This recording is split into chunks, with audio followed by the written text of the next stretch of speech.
Greetings, fellow armchair Imagineers.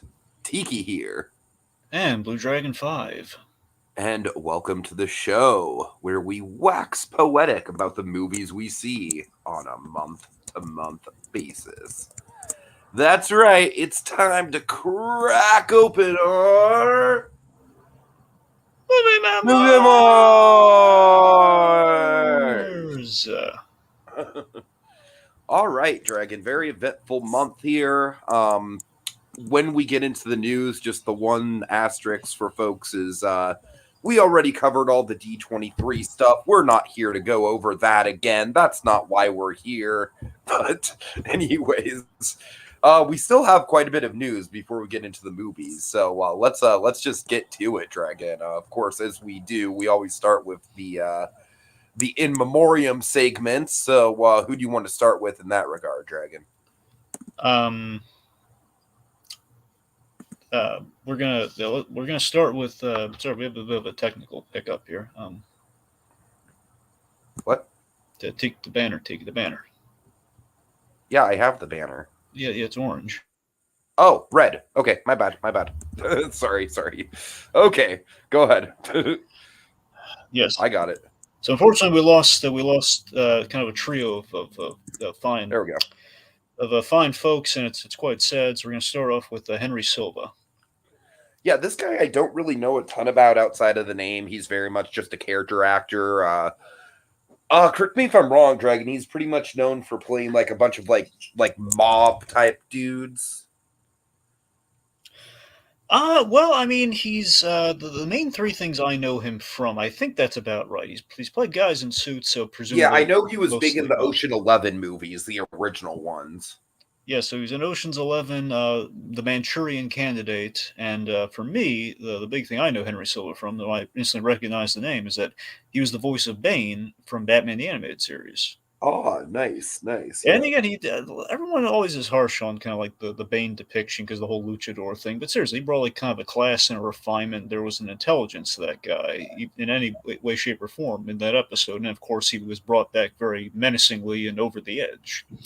So, but yeah, Henry Silva, though, man, for me, he always kind of painted the illustration of what I wanted Bane to be like, because I've always imagined Bane as like Ricardo Montalban in the best case, like when you're, like that's what Bane should sound like, and Henry Silva was kind of a pathway to that thought. So, yeah, he's gonna be missed. It's like we're losing a lot of the titans. We've lost a lot of people. We're losing a lot of our titans in the industry, as well as kind of the people that were kind of like the brick and mortar of film and television. So of course, we've kind of lost a few bricks.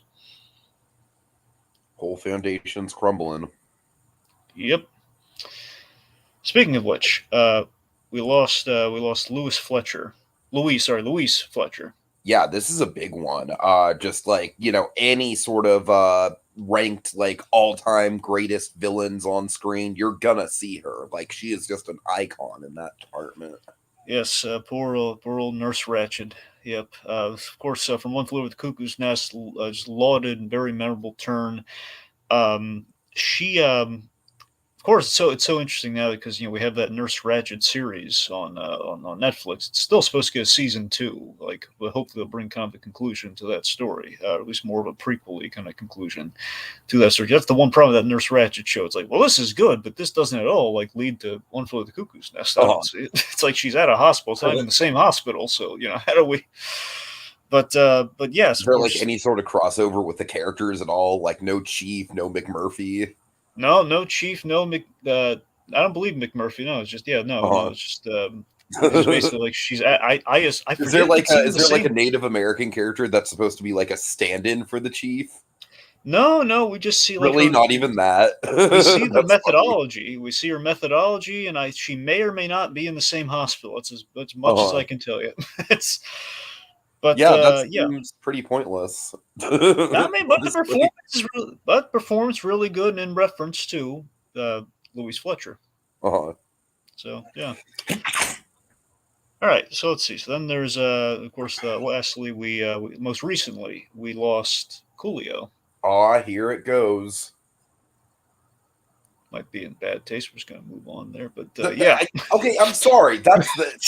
Dragon, that is the iconic thing that we know Coolio from. So I'm saying No, it no, also no. all right. I'm sorry. I wasn't trying to make a joke out of it. That's what I'm saying. I'm just saying the anyway. I'm sorry. I was saying when you think about it.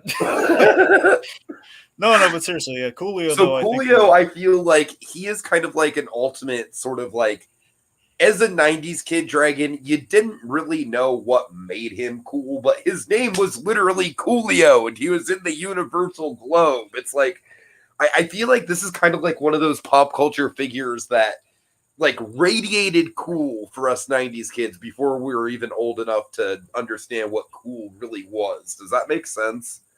no, for sure. I mean, Coolio is definitely kind of like an ambassador of the '90s, for Uh-huh. sure. I mean, also, of course, the main two things I know Coolio from, of course, Keenan and Kel. I think with all of us here, of course, here it goes when he's in the Globe and on the couch and everything. You got, again, Coolio with the iconic, kind of like a springy dreadlock hair thing. Yeah.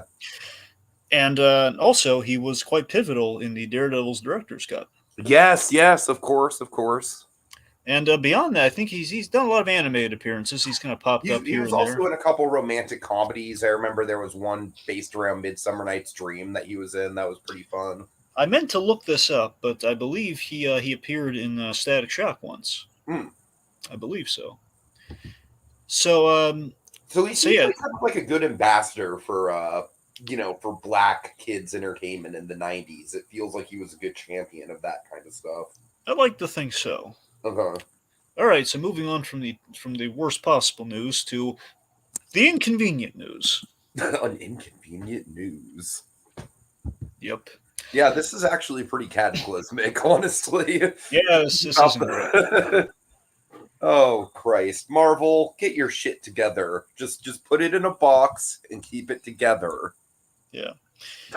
So Blade is having a number of production troubles right now. The king of which is they've lost their director, so that's not good. And It's getting to the point where literally this story is like evolving, and today I'm seeing reports that the whole production might just shut down. Which, as far as I'm concerned, if you didn't shut down the Flash production, no production's gonna get shut down. But I can't recall if Blade is supposed to come out in November of 23 or 24. I I want to can't. say 24. That sounds more hopeful in terms of them getting things back on track. But if it's 2023, then they're in trouble. Oh yeah, if it's 20. I mean, remember though, you were very skeptical about Wakanda Forever coming out this year. So Yeah, you're right. So that's we can pull that together. We can probably pull this together. Uh-huh. But yeah, so since we lost the director, apparently I don't know where this specifically came from. I don't know how trusted this is. All we know is officially we've lost the director, and the word from the set seemingly is that the script is short on pages. Mahershala Ali, just on the whole, is a little frustrated with the process that's going on here with all these shortcomings. Like it sounds like it sounds like they might be trying to put him into kind of an assembly line kind of process here, which I'm sure he's not being the great actor that he is. He likes to live with the material and just kind of inhabit the character. Sure. Which I'm estimating that's what's going on here. That could have been one of the reasons why he agreed to play Cottonmouth, because Cottonmouth was a really good character that got 7 episodes. Exactly. Then he was out of the picture. Yeah, I think he had time to develop that character in 7 episodes to explore that character. For sure. And let's see. So beyond that, there's also the scenes like there's some issues with the actions, the 2 major action set pieces, which it's. I know when they did Black Widow, it kind of came like the action sequences are very kind of planned ahead of time. So if there's a flaw in the action sequences, those are visual effects kind of main centerpieces of this. So I don't know if that's the same thing here. This might just remember back in the humble days when we could just see trailers and see the action set pieces and not have to worry about the slave labor that the effects animators are going through. Yeah. Yeah. Oh, it was a simpler time. Yep. Well, good news. At least the controversy is not nearly as crippling as going over the competition side right now. True. But yeah, and also it sounds like this is the one that really sounded like kind of a flag being planted for me of like, yeah, this might explain why Phase 4 was a little bumpy. So it sounds like Kevin Feige is being spread too thin. That's kind of what the headline is. Like Kevin Feige might be being spread too thin, and that might explain why we've had some hiccups in Phase 4, and does make me slightly concerned going forward. Because if I'm a betting man, I'll tell you what's happening.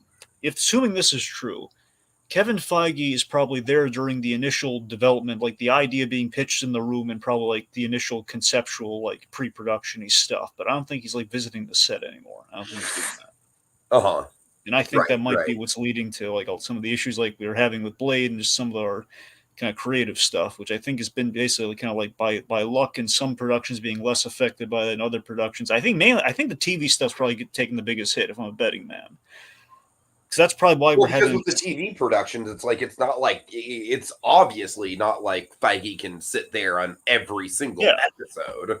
So that's the thing. Based on that logic, you'd have to imagine that's why we might be falling into the patterns that we've been falling into with Right. with that. Yeah.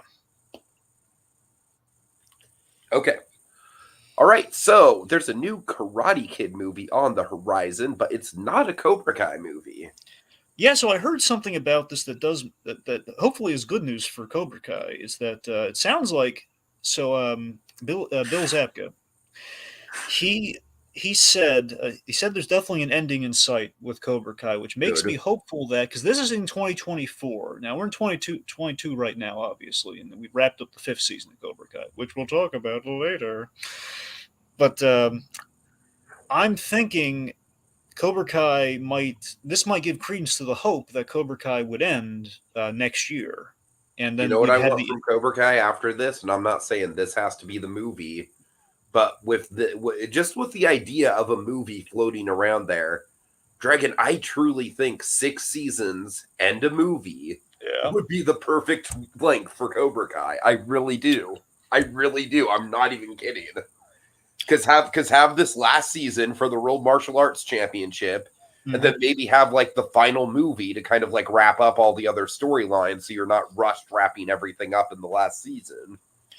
Yeah, they've been playing it close to the vest, so we don't officially know what the details of the movie are. But I mean, it was Zapka saying that does make me think there will be. Okay, we're not just gonna, given the lengths of which we've gone with Cobra Kai and how popular that is, it'd be really weird to like. And here's an offshoot of Karate Kid that I really has am nothing to not do with thrilled me. with the idea of like, let's say if they did it the same way they did like the Jaden Smith reboot, or something like that. I don't know. I just don't think we need something like that. Yeah, I don't think we necessarily need to. Like, it'd be weird if we did like a reboot of Karate Kid again. The only thing I could think of is if we did like a movie that was set still during the Cobra Kai, set in the Cobra Kai universe, but essentially what they would do is they would have like a whole, like an all-out recasting of like young Daniel, young Miyagi, stuff like that, basically so that we could get the big Miyagi movie within the Cobra Kai framework. Well, that's the interesting thing because they did speculate. Again, this is not official or anything. I think it was just kind of like throwing out some ideas. Like there was a potential like a again, I don't know if Zapka was just playing coy or not here, but it sounded like he was essentially saying that they could be like a trilogy of things, and one of those movies might be like a Miyagi kind of flashback to show like the younger years of Mr. Miyagi. Right. So there is potential, but also to speak to what you're saying, though, it's like in Cobra Kai, we've had flawless kind of casting of the younger versions of our characters that have been different absolutely. actors. So Yeah. based on that logic, we could, in theory, because I believe I don't think we de-aged Zapka when we saw a young. No, I don't think so. No. That makes me think, yeah, I mean, it is entirely possible we could just cast, the younger generation. So that would be something with Miyagi would be my go-to for what the movie could be focused on. Because that'll be the main hurdle that I have to jump through. Like, okay, so doing a young Miyagi movie easy, but if we're gonna do that and we're gonna bring like a kind of a fill-in for Miyagi, that's gonna be the big. Okay, we've been really terrified of doing this sort of thing in the industry right now, like recasting the departed actor. Oh, so exactly. Totally. So that'll be the big determining factor. Like if they're going to if they're going to kind of do, okay, what did we do after Karate Kid 3 that wasn't Hilary Swank, Hilary Swank's going to be the big bad of Cobra Kai 6. Just you wait. I still think she was that one girl's mother, but we'll God. All right. Okay, so moving on from that, Vince Gilligan, our buddy. Bravo, Vince. Good on you, Vince. You earned that sandwich. Give that man a sandwich.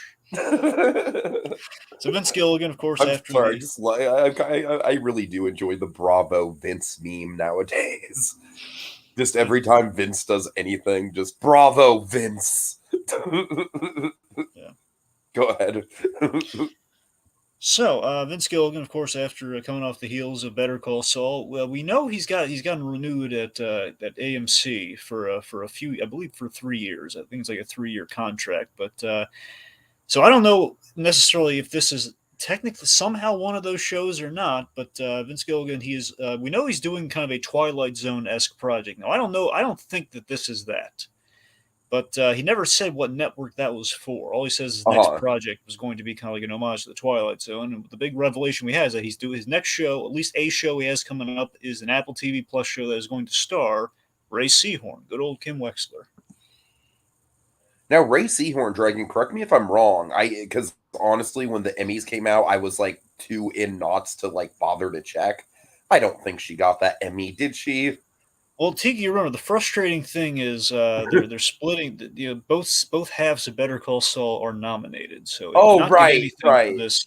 It didn't get anything for the first half, tragically, So which I there's still still think one more is shot. There's still one more goddamn It shot. is it is theorized that the Emmys are going to do that thing that they shouldn't do, but they're probably going to do anyway. Where it's like, no, we'll give them all. We'll save the Emmys for like the last stretch instead of giving Well, it I to mean, them. they did that. The Oscars did that for Lord of the Rings, so. So that's the thing. So based on that, it might be okay. We're just going to save all the awards for the last possible minute. Uh-huh. Yeah. All right. Let's see. So that brings us to okay, very recent development. It was announced that the Armor Wars TV Yes. series, starting, Don Cheadle is coming back as Rhodey and everything. There's only That one potential returning cast member that I want in this thing. Yeah, well, now it's been elevated to a movie. Who knows? It might get more of a budget to get him in there. Who knows? Oh god, if he's not in there, Dragon, I'm just gonna give up hope on ever seeing him. It is going to be really ridiculous if we. Okay, so of course, with Armor Wars, in the comic, Justin Hammer factored in there, and we're hoping that Sam Rockwell makes a triumphant return Uh, after a while because we haven't seen him since that prison I show. still We think haven't he seen should him have been since. in the Thunderbolts, honestly. Well, that's the thing. This is. I'm pretty sure. I can't recall if Armor Wars comes before Thunderbolts or not. So I'm pretty sure it does come before Thunderbolts. I believe it does as well, because Thunderbolts is like at the very end of the lineup of one of the phases, which has to be phase 5. So if Thunderbolts is at the very end, so by process of elimination, Armor Wars is going to be before that. Uh-huh. Regardless, Armor Wars, big news things. It's been turned from a series into a movie, which I think is a good omen of them looking at their shows and like, you know what? Instead of doing the 6 hour movie, let's just do a movie. I'm happy with this, as you know. I'm like, because generally speaking, I'm kind of like, it's just kind of like an industry trend I've been noticing. Like even with stuff like documentaries and stuff like that, it's like I feel like if you have a feature length film, this isn't the case with everything, granted, but I feel like more often than not, a feature length film is going to just play better than a 6 episode miniseries or a limited series or whatever. And I don't know.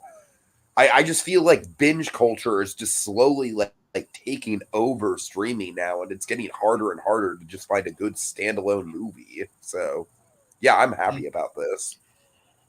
Yeah. I mean, it's the main thing I'm really excited about with this announcement is the fact that, like, hey, we're giving Rhodey his big moment in the sun, in which, like, hey, we're going to explore kind of an Iron Man movie in the aftermath of Iron Man's story having wrapped up. Which again, there's obviously a story to tell there, and plus they have the Uh-huh. Riri Williams thing to factor in, which he might be a mentor to her, which I don't know, that could be interesting as well. So it's the fact that we have there's a lot of potential in this, and giving kind of War Machine kind of his time to shine, perhaps like the passing of the torch to him, perhaps. So that could be Yeah. really good.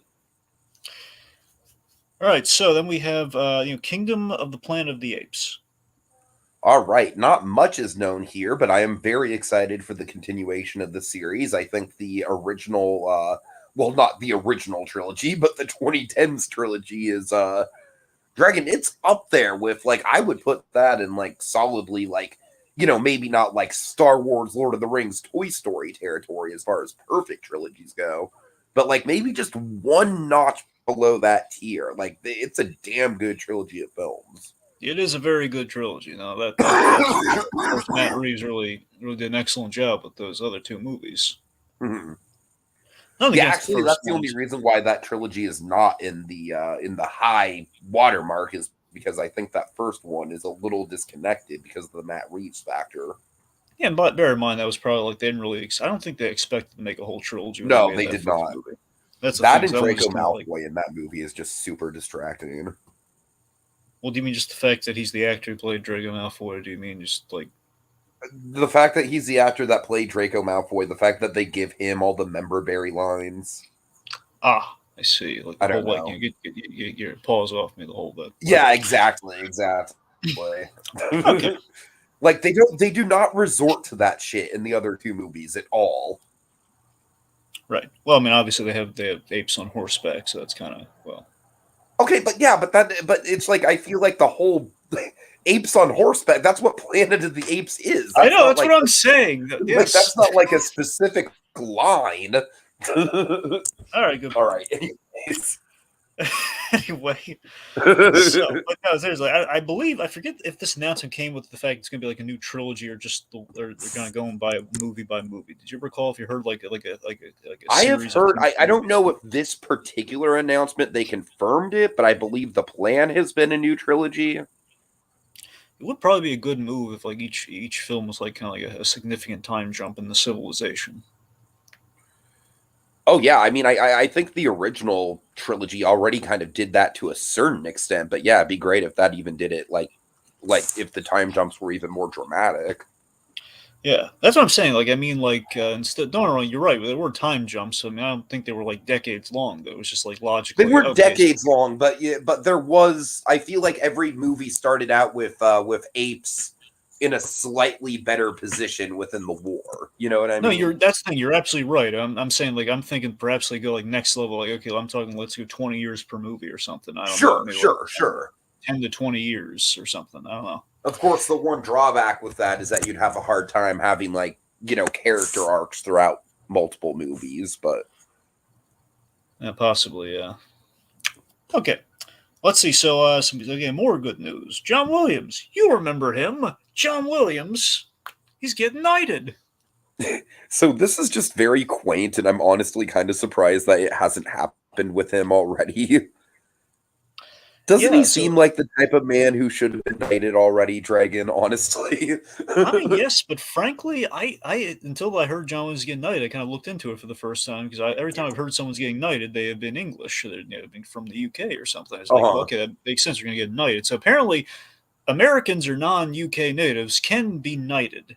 They just it's going to be an honorary knighthood. That's the stipulation. So John Williams is getting an honorary knighthood. So I don't know Yeah. if that technically makes him a sir or what, but No, yeah, I I'm think pretty sure it technically makes him a sir. right. But let's face it, it's not the sir that counts. But still, it's good. It's cool. I love You it, can man. put it on his checks, Dragon. So no, he's gonna go into the bank and they say, Oh "Hello." God. They're gonna say, "Hello, sir," and this Jones is gonna be thinking, "Totally worth it. It's worth it." Oh God. All right. Anyway, point being, Oh. seriously, it was a great honor for John Williams. Couldn't happen to a man who's influenced cinema better. So Yeah, totally. All right. Okay, so big news. I was very delighted to hear. So there was a lot of Mm. announcements at D23. There was one significant thing missing. So I'm glad we got to the end of this month and we actually did announce it. So Deadpool 3, we got news for it. We have a release date, September 6th, 2024. But that's not all, kids. No. They Wade's announced got a little buddy along for the ride, Dragon, a little play date, if you will. little furry buddy. It's and we're not talking about Beast. Oh No, it's Wolverine. Hugh Although a Jackman. Beast Deadpool movie would have been delightful as well. That would have been fun. That would have been a fun pairing. We would have seen him crap on his front lawn. Yeah, exactly. All right. Anyways. No. But Hugh Jackman is returning as Wolverine, and not just that. So basically, we had Ryan Reynolds put out these two short little videos that made the announcement. Then they'll follow up to the announcement, basically confirm, yes, folks, it's happening. So basically saying that Hugh Jackman, we have this hilarious thing where he laid out the whole like, I've been thinking about Deadpool 3. It means a lot to me, but I came up with plumb nothing. Hey Hugh, they're living together like Bert and Ernie. Hey Hugh, you want to be in Deadpool 3? Oh, He's just very God. nonchalant. Says, yeah, sure, whatever. Yeah, Yeah. why not? So the idea, Ryan Reynolds, he's been begging Hugh Jackman to be in the movie, and Logan seemingly was like the nail in the coffin. Finally, yep, never going to happen now. Or at the very least, I am sure that they're going to make a lot of jokes about Logan and how that should have been his final adventure, yeah. and yet he's here for some reason. Well, that's the thing. So in the second video they put out, they kind of confirmed that. Well, again, it was overshadowed with a lot of music hiding all the juicy plot details. But essentially, Oh, really? That's funny. what they confirmed is that we're not. They said they're not undoing Logan. Essentially, they're saying that Logan happened in 2029. So this either happens before Logan or it's a multiversal. Right, that thing makes sense. Yeah, it's either before Logan or a multiversal thing that got overshadowed with music that we didn't hear about. Because at the end they said, "Thank you, Kevin Feige," and after they're oh my God, thanks, Kev. XOXO. Emphasis on the X. Yeah.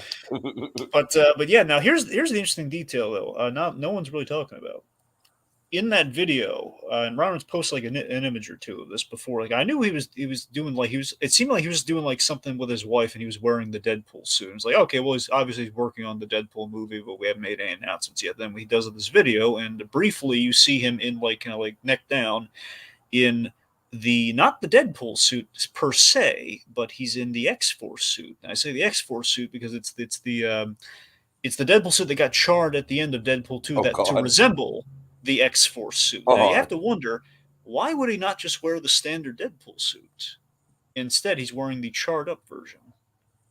I mean, I could be reading into it. No, go on. Oh, I just said, who knows? I don't know. Yeah. That's the thing. So it implies to me, and I don't know how literal to take this. I'm just saying a part of me thinks that it might be like a clue to like, maybe we're going to do the X-Force thing with him and Wolverine in like the black and kind of the gray suit. But let's be honest, we want to see Wolverine in the yellow. So that's the thing. Mm-hmm. We want to see him in that yellow, and that's the big. Although, what if they do save Wolverine in the yellow for that fabled Wolverine versus the Hulk project we keep dreaming about? That's the thing. I wonder if they're going to work the Hulk into this movie, because think about it. It would be a good place to work him in, because we all know the Hulk is easier to work into team movies than he is into a solo movie. And additionally, remember, Sean Levy's directing this, and they did the Adam Project, which starred who as Ryan Reynolds' father? Yes. So there you go. Indeed. This could be the movie that, like, just through the magic of Deadpool, we say, oh yeah, well, Hulk's back to normal now. Oh, he's back to what he was. And Deadpool just saying, yeah, folks, for our purposes, we're just gonna forget Smart Hulk because that takes the juice out of it. Right. I would be a-okay with that. I would be totally fine with that. So if any of you like Professor Hulk, you can have him in your other movies and your She-Hulks and everything. God. But right now, Does anyone really like Professor Hulk, Dragon? Honestly, I think in Endgame he was deserved in Endgame. I think Professor Hulk was a great. But I'm saying outside of that, like Professor Hulk beyond Endgame, does anyone still like him? That's the thing. I don't think anyone's like clamoring for him by any stretch. That's what I'm saying. So the point is, also, I love the logo. So it implies. Although apparently we're getting a meet and greet of him, which is super awkward, but whatever. Yeah, we're putting them in the dumb, putting them in the suit instead of just so bad.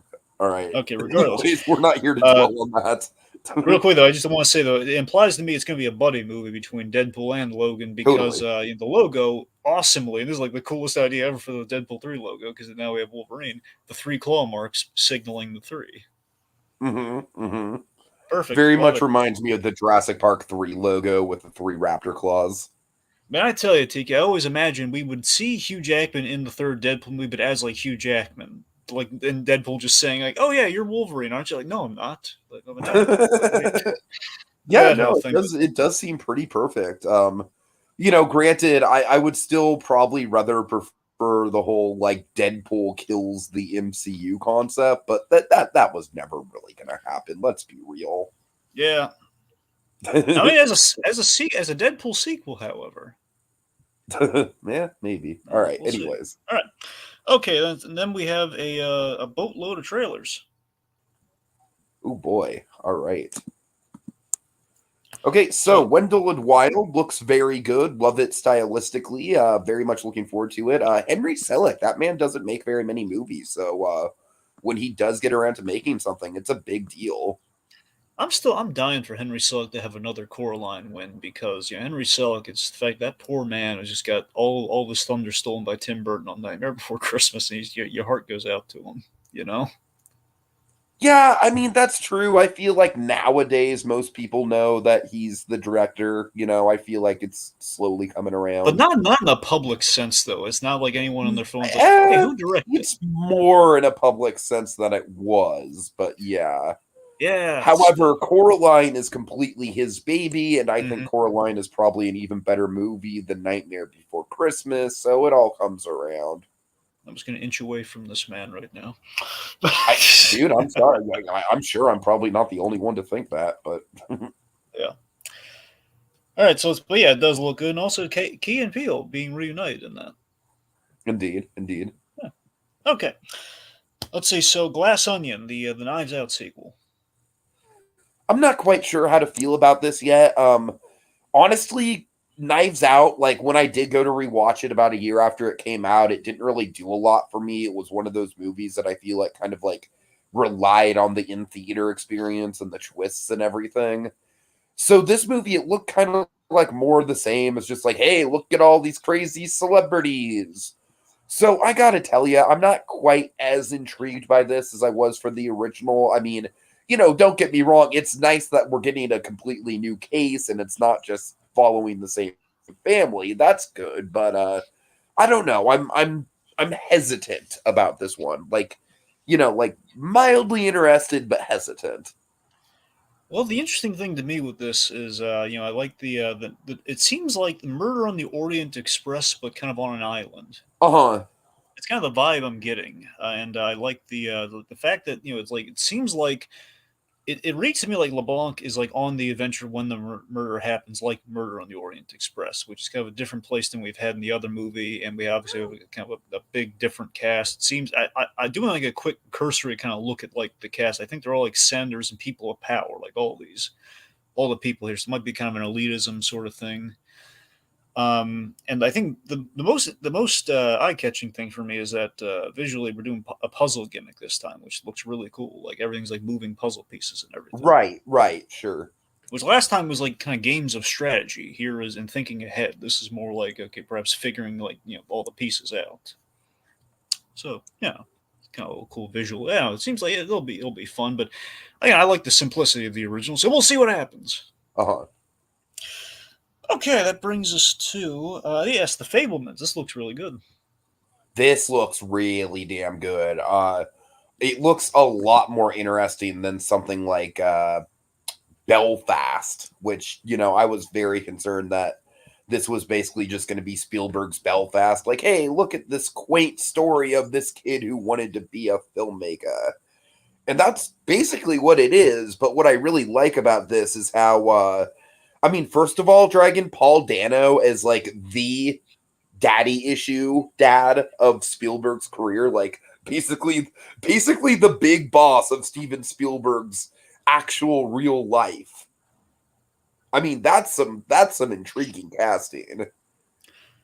Yeah, Um, yeah. What's funny? Originally, I could have sworn Tom Hanks was going to play that part, but I don't know if they recast him or if it was just like a rumored thing or not. I don't know. well, good riddance because Tom Hanks, honestly, between Pinocchio and Elvis, dude needs some time off on it. But Not his fault. That's those are the director's choices. yeah, anyways. But yeah, I'm pretty excited about this one. I think for an autobiographical movie, it looks very unique with the emphasis on the actual filmmaking. Yeah, I mean, here's the thing. This is obviously going to be a very personal movie for Spielberg, and I feel like this is going to be kind of like Spielberg cashing in his chips in a good way. This is going to be like this is the earned self indulgence of a humble director. It's like you know what, I've been flirting with the daddy issues for many years. I'm gonna do the movie finally. I'm gonna the casting's kind of seemingly very flawless because like I believe it's Michelle Williams playing Anne Yes. Spielberg, right? That's excellent cast. That's the casting I'm really excited for, honestly. I mean, Paul Dano's good. Don't get me wrong, but I'm just saying like sure is like that's absolutely if you looked at I mean, you saw, we talked about the Spielberg documentary. You saw his mother. Like, that's like one for one. That's her. Uh-huh. So, I mean, this seems to me to be like earned self-indulgence that is shot very well, and cinematography looks great. So, looks good. Cool. And then lastly, a recent trailer. Yes. A Knock at the Cabin. Anytime M. Night Shyamalan has a new movie coming out, I'm all over it. This looks fantastic. Very simple premise, very memorable execution. It's Dave Batista, Dragon, and then I also love the guys who are playing the gay dads in this too, because they're both pretty distinct character actors in their own right. Let's see. One of them is Rupert Grint, aka Ron Weasley from Harry Potter. Really, and that's him? Yeah, the redhead. Yeah. Huh. And I cannot even tell you, like, Rupert Grint, like the few times he's able to step away from Harry Potter, I think he's really damn good. And then of course, Dave Batista. I mean, let's talk about like he always delivers, but this looks like straight up the most compelling, most, I love how cold his character is in this thing. And then the other dad is Jonathan Groff, a.k.a. the king from Hamilton with the spit. But just another very talented performer. Jonathan Groff is a big Broadway guy. He's also, I guess you would know him more as Kristoff, the voice of Kristoff. No, I'm very familiar with Jonathan Groff. I remember they cast him as kind of like the fill-in for Agent Smith in the Matrix. Right. Yeah. So I didn't know that was him in the trailer. Those two alone are like that. That's like a great, gay dads pairing. But then to throw them in with Batista in this like really confined thriller that seems to be a mix of like a home invasion movie with some, with some end of the world kind of Sophie's Choice stuff going on. I am super intrigued. I can't wait. I mean, honestly, the thing that kind of intrigued me from the trailer was like, Batista and the little girl. Like that was for sure. Like that was nice. I don't know. There's just something about the way that Batista is playing this character that looks really chilling. Yeah. All right, and I'm going to throw in one more Dragon that I forgot about, and I'm just going to mention it just because I think it does look good. I'm not... I haven't played the games, but I'm pretty familiar with the story, and because of that, I think this series does look very promising. The Last of Us. I think the trailer for The Last of Us just really showed off... it's funny because every time we get a video game adaptation project like this, there's always like kind of like the hope of like, this is going to be the one to turn it around. But I don't know, man. Like, knowing what I know about The Last of Us, I can just watch that trailer and just kind of like pinpoint all the big events within the game. The casting seems perfect. Knowing what I know about The Last of Us Part 2, I actually think that would make a super compelling season 2 of a show, probably more than it would make a compelling sequel to a video game with that plot. So yeah, man, I'm Last of Us is definitely going to be something I'll be checking out once that comes around. All right, and that's it. Okay, let's move on to the movies of 2022 that we saw.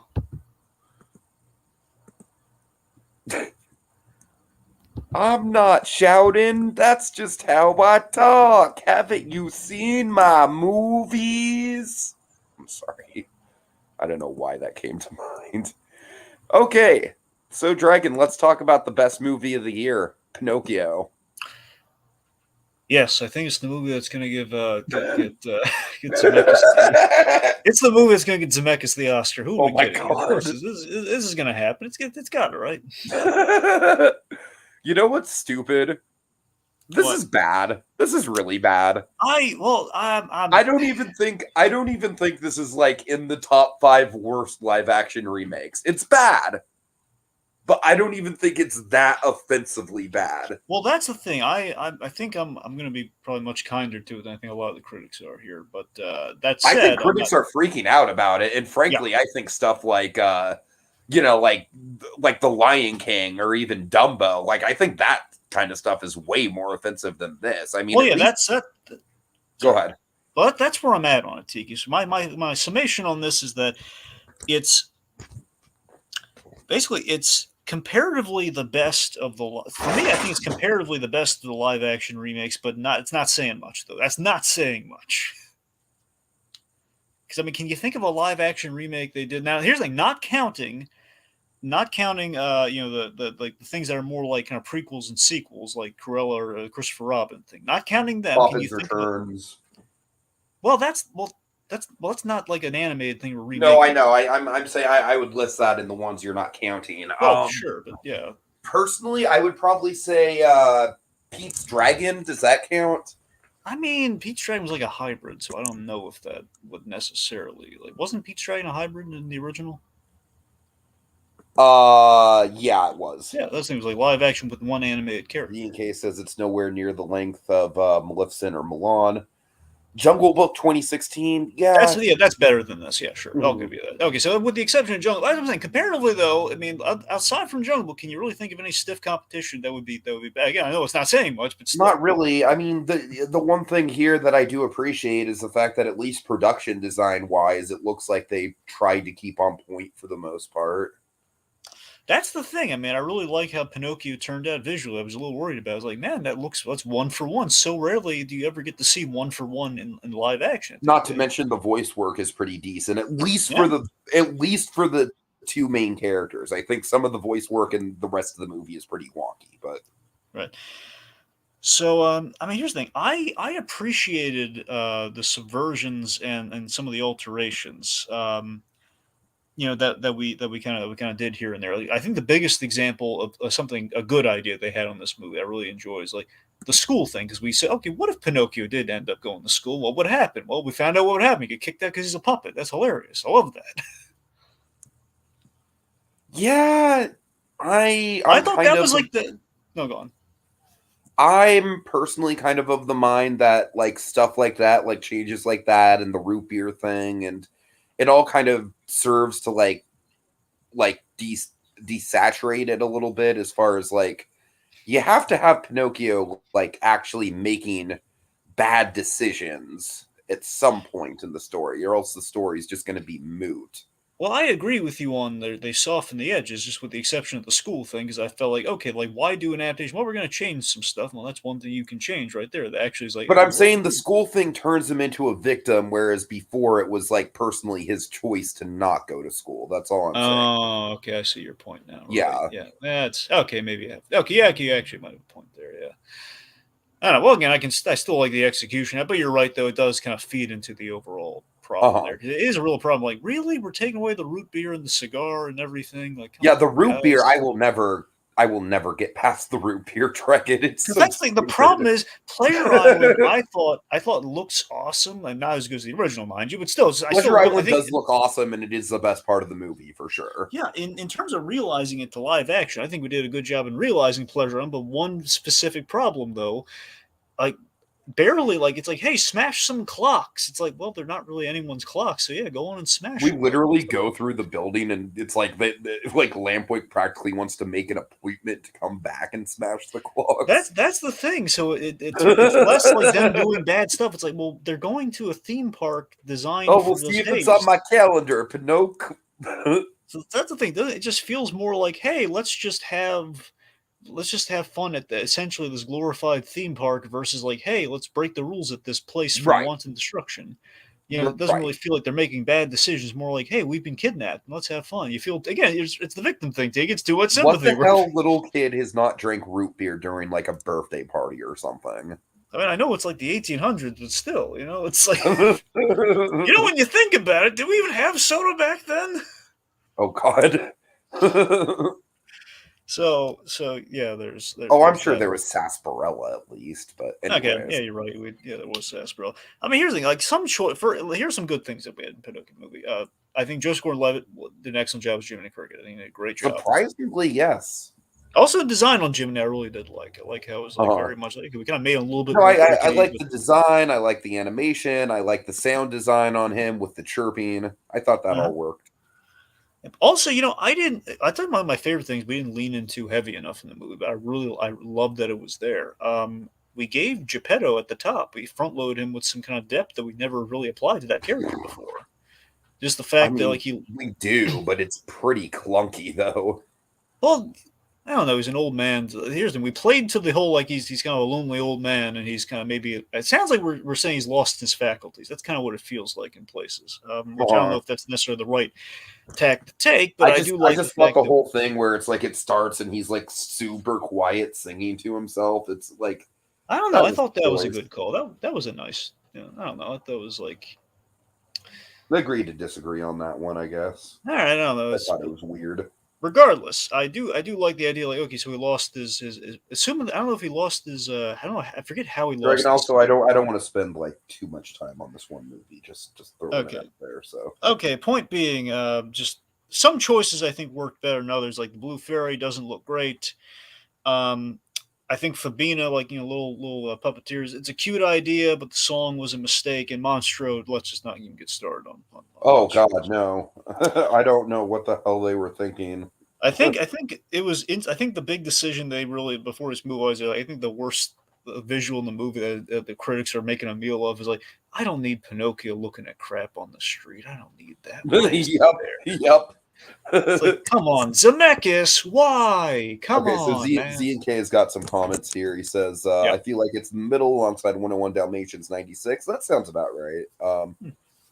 There was a YouTube vid that actually predicted the subversive Indian. Instead of Chris Pine, it should have been Elijah Wood. I actually like that. I feel like Elijah Wood sounds more like a time period specific name than Chris Pine. I agree. Like a very modern name, so I like that. That's a good call. Okay. Real quick, the whole Gideon and Foul Fellow. Yes, thank you. I just. It's one of those things where I don't think they should have been realized in CG, but I did like the performance that Keegan-Michael Key gave for that character. As far as I'm Keegan-Michael Key is like the best actor in the whole damn movie, honestly. I like to think his silent partner is Eel.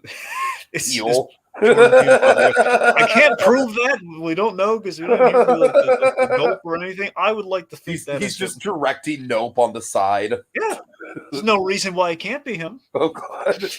I like to think both Key and Peele are in this movie. Oh man, that's the thing. But didn't it feel like they should have been realized in live action? Did you feel that way? I don't know. I personally really like the effects on them. I think they looked pretty good. Well, it's not that the effects didn't look good. It just feels like does it feel like on principle, like we should have maybe not really, Dragon. I don't want to dwell this out. No. All right. So it was fine that they were animated. I don't know. I'm sorry. Right. Okay. Okay, let's see. They said if they just said ale or joked that it was normal beer labeled as root beer, yeah, I could see that. Ale is a good solution for sure because that could be ginger ale. It could not be. The only part of the transformation that was effectively scary was the realistic donkey sound, since donkeys are naturally miserable sounding animals. Yeah, what do you think of the clocks, Dragon, really quick? Because I think the clocks would have actually been kind of cool if they didn't have close-ups. I think they would have been cool Easter eggs. I agree with you for the most part. I don't necessarily mind the close-ups, but here's what bothered me about the close-ups. I think we only should have used the period-accurate clocks. Like, for example, it's like in the late 1800s, ergo, we could have the Old West with Woody's Roundup. And we could have we could have the classic Disney fairy tales, but here's something we don't need. But here's something we shouldn't have. We shouldn't have Roger Rabbit. Shouldn't have Roger Rabbit. I would say we shouldn't have The Lion King either. Nope. But that's what I'm saying. We could have had like the classic Disney storybook stuff. We could have had that because that just would have tracked. But yeah, you're right. It would play better as Easter eggs. But all right. Okay, so Anthrax in the shadow of 9/11, not quite as family friendly as Pinocchio. And of course, this year was obviously this came out around the anniversary of 9/11, very appropriately. I don't have a ton to say about this. I very much remember this time period. I was old enough to remember all the paranoia about it, and I think this captured the paranoia and just kind of like the sheer what the fuck do we do quality really well. And I think it also kind of tied into our current anxieties pretty well too. So For a Netflix doc, I will say that 9/11 docs are kind of like, those are probably my guilty. I don't even want to say guilty pleasure, because it's not a pleasure at all. It's just kind of like a morbid fascination thing for me, since I'm like just old enough to vividly remember 9/11. So I will gravitate to those more than I gravitate towards like serial killer Well, yeah, I documentaries. mean, Tiki, it's like it stands to reason. Again, for us, it's 9/11. For the other generation, it's Kennedy. Of course, of course. So It's the tragedy that bonded the nation. It's the this one, it didn't like knock my socks out or anything, but I felt like it was effectively paranoia inducing. I really thought it was interesting, the whole, like, we use the interviews and the documentation that was left by Bruce Ivans, and we had Clark Gregg kind of reenact them in a really interesting Mhm. way. I thought that was cool. You don't really see that every day, and usually the reenactments can go either way, but I thought it worked rather well here. Sure. Yeah. It was, yeah, Okay. it was good. It was good. Yeah, we'll never 100% know the truth at the end of the day with Ivans. Like, was it all his doing or not? But yeah. All right, next up on the docket, the first best horror movie of the year this month. It's Barbarian. Yeah, this is a ride. It's just a total ride. Dragon, all I can say about this is that the marketing campaign was basically emphasizing that go in knowing as little as possible.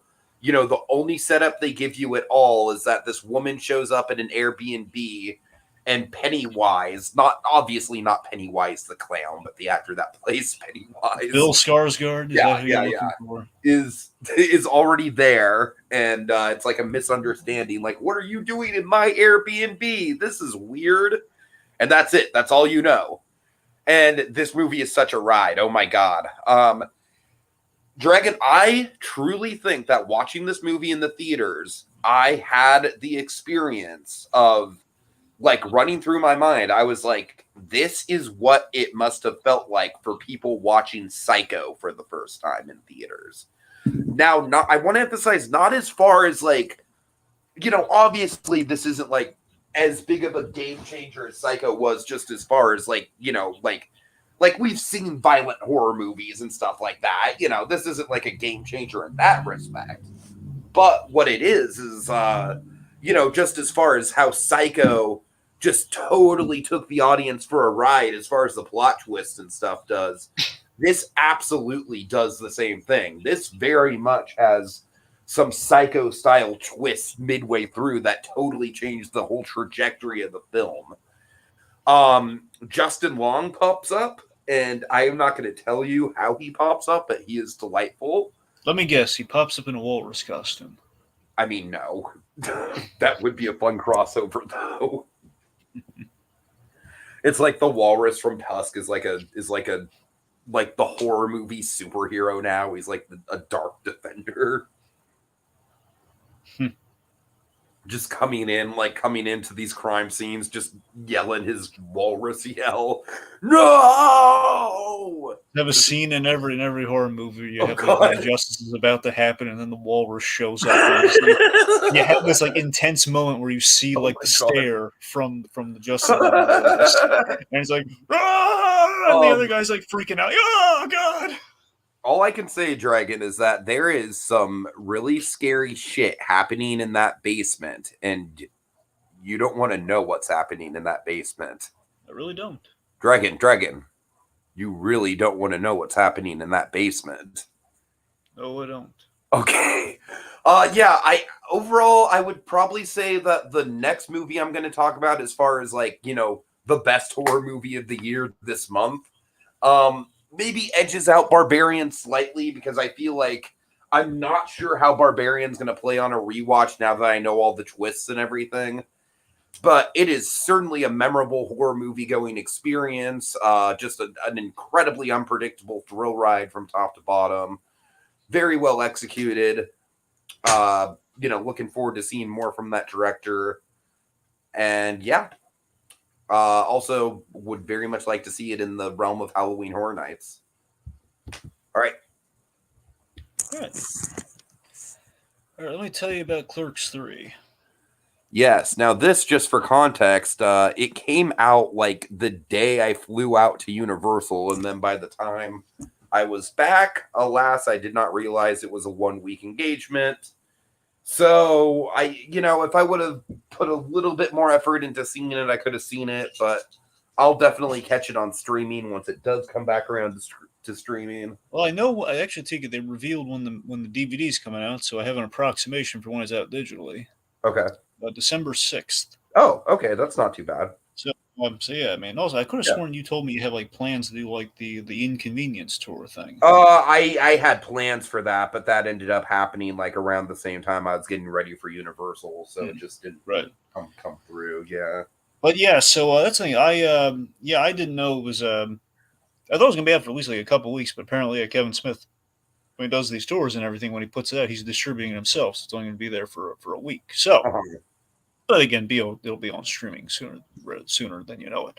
So yeah, this is the end of the Clerks trilogy. There's always been talk of this one getting made for a long time. It's been so funny. Each film has like a decade plus between them. It's like the Toy Story of raunchy adult comedies. I mean, sure, yeah. I mean, yeah. But even to the point where the audience grows up with the characters. Yeah.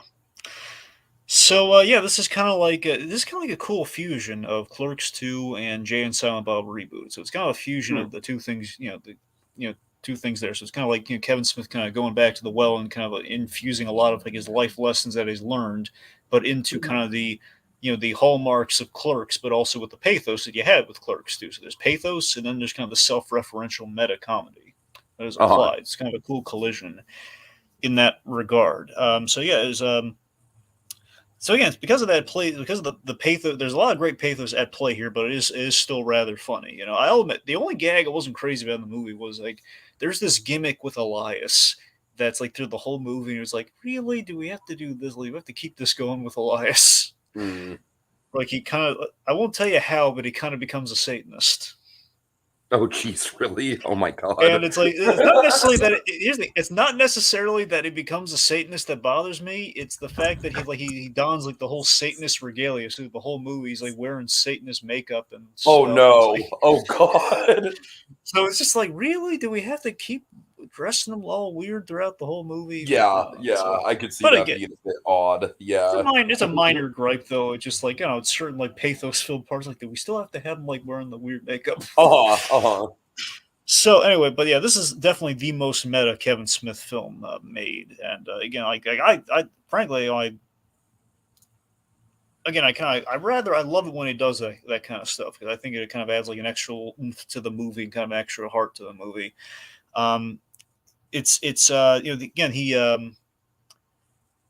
So basically the whole premise of the movie is it's Randall, the character, making Clerks, the original Clerks movie, after he suffers a massive heart attack, much like Kevin Smith suffers. So it's like, what if Kevin Smith remade Clerks, going all the way back to the beginning, but in a very self-referential way?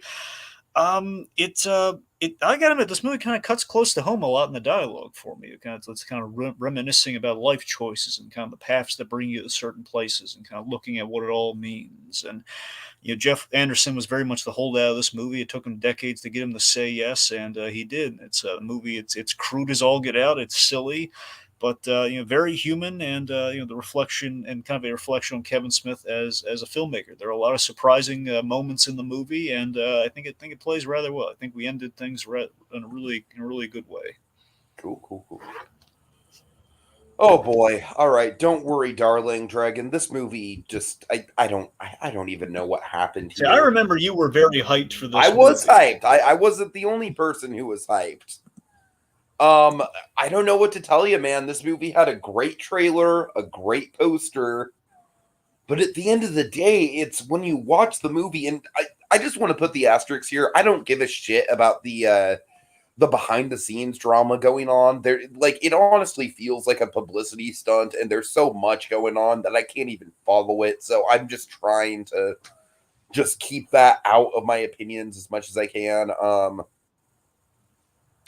Dragon, at the end of the day, the big thing that this movie has going against it, twofold. Number one, it is very much just it's pretty much just a Stepford Wives remake with no real surprises, right? Like, I mean, it's basically that. There's just like the movie thinks it's being all clever, but it's really not because the Stepford Wives is a thing that exists, and this is basically just a take on the Stepford Wives.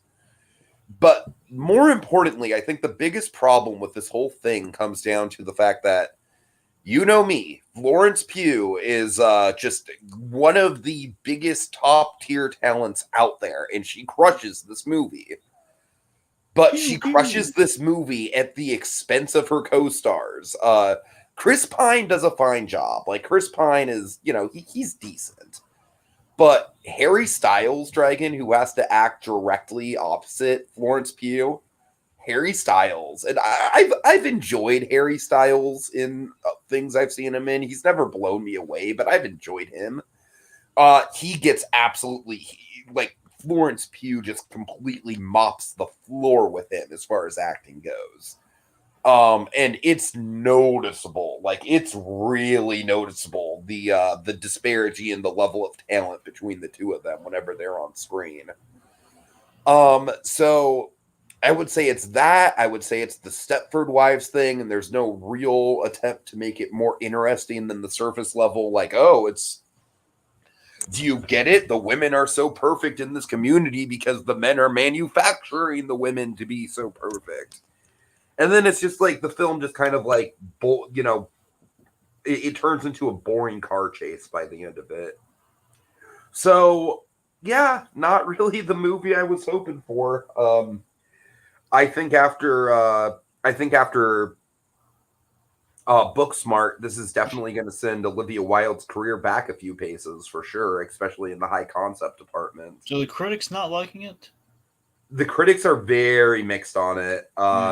Like it's probably getting like around the 60% range as far as Rotten Tomato goes. Like, yeah, it's a very mixed movie. Unfortunate because I could absolutely see the ambition behind it, but it's just one of those things where, in spite of the ambition, it just didn't come together. All right. Okay. Let me tell you about Blonde. Okay. Dragon Blonde, is, as you kind of know, like just everything I know about it's not really something I personally want to touch with a 10-foot pole. It just makes me feel icky from what I know about it.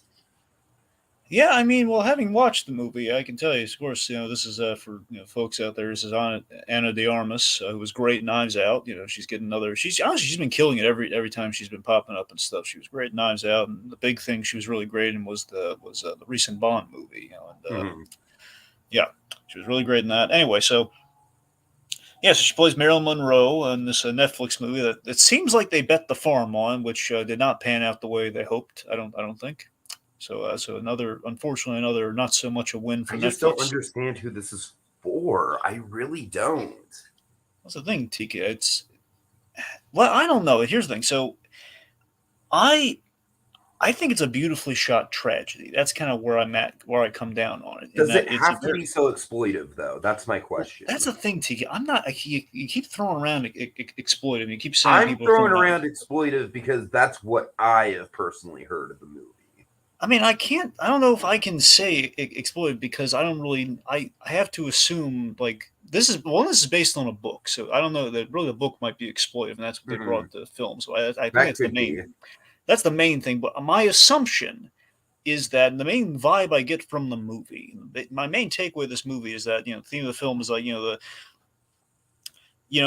it's the fact that Marilyn Monroe we put on the ultimate pedestal in terms of like she was the grand beauty of Hollywood. You go into a Marilyn Monroe movie, you think okay, it's going to be all shucks and the wind blows up her skirt and everything. And it's like okay, she was like the happy-go-lucky starlet that kind of bleeds to like the Margot Robbies of today and stuff. But in reality, and the vibe again in this movie is that again we're looking at it with a modern day lens that we look at things now that Marilyn Monroe probably went through like a lot of like dirty, scummy crap in her life behind the scenes. And I mean, I'm sure she did, but I just don't necessarily think that that's like a subject matter that we should be like glorifying on screen, though. Well, I don't know. I think I'm not even saying that it's glorifying it. I'm just saying it's like uncomfortable to depict. Well, that's the thing. You get the vibe. It's kind of it's kind of relentlessly throughout the whole of the movie. It's just kind of like very sad, like from start to finish. You just feel terrible for this woman who's being kind of throughout the movie. She's kind of being like she has this experimental relationship for the time with two guys who are Charlie Chaplin's son, Cass Chaplin, and Edward Robinson's son, Eddie Robinson Jr. And Uh-huh. it's kind of like a three-way relationship, which at the time would have been very taboo, and they didn't want to get into the papers and everything. So the idea is that Marilyn Monroe constantly through life, she actually felt at least the film gives the impression she felt a deal of happiness within this relationship, but she was forced to break it off for publicity, and throughout that, she just kind of ends up in relationships that again she just feels kind of possessed by guys, or she just feels like it's just she's not living her fullest life, and she's like a standard of beauty, and she's like living to a lot of like a lot of people have opinions about her, and like she's smart but she's only hired for her looks. She's dealing with the casting couch sort of thing in Hollywood to get her jobs, which really hurts her feelings. And her mother, I don't know how true this is, but her mother, again, seemingly had a great deal of mental illness at a time where mental illness was not even like a thing on the board. She was like just very sick and institutionalized, and she's dealing with a lot of stuff there. And also, the most messed up element of the movie, her mother seemingly made up her father as kind of this Paul Bunyan figure, and basically kept her away from her father. And the idea is like abortion is kind of a thing throughout the movie. And that's the subject matter is probably taboo and probably maybe splitting some opinions, I guess. Most likely, yeah. Most likely. That's probably why people are really ultimately maybe saying exploitive and stuff like that. So the point being is that there's this whole thing where, she was probably like an unwanted pregnancy and her mother kept her anyway because that's how it was at the time. And her mother dealt with this in the worst possible way, and that always gave her a sense of she wanted to please the father, who was literally a myth. And that's what drove her to kind of like the addiction that she went through. And I'll tell you the most heartbreaking scene for me in the whole movie. The depiction of Kennedy is like the saddest thing you've ever seen. Really? Because, I mean, to be fair, I think, but then again, it kind of makes you wonder, though, did we put Kennedy on a pedestal sometimes? We always think Oh, of yeah, we absolutely do. And because of that, it makes you wonder throughout the whole movie with these things. Like, yeah, we're unromanticizing Marilyn Monroe and seeing the side we never saw of Marilyn Monroe.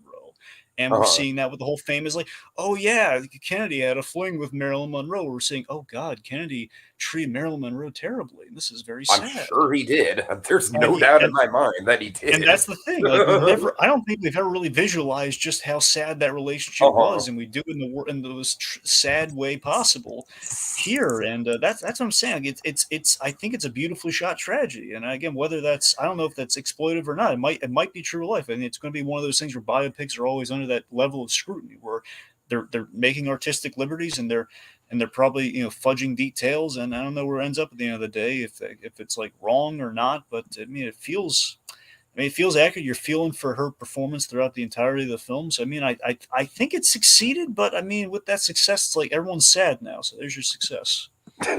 All right, fair enough. So I don't know. I mean, I guess it's like, I mean, by that logic, I think it was good, but I don't know if that's a good thing.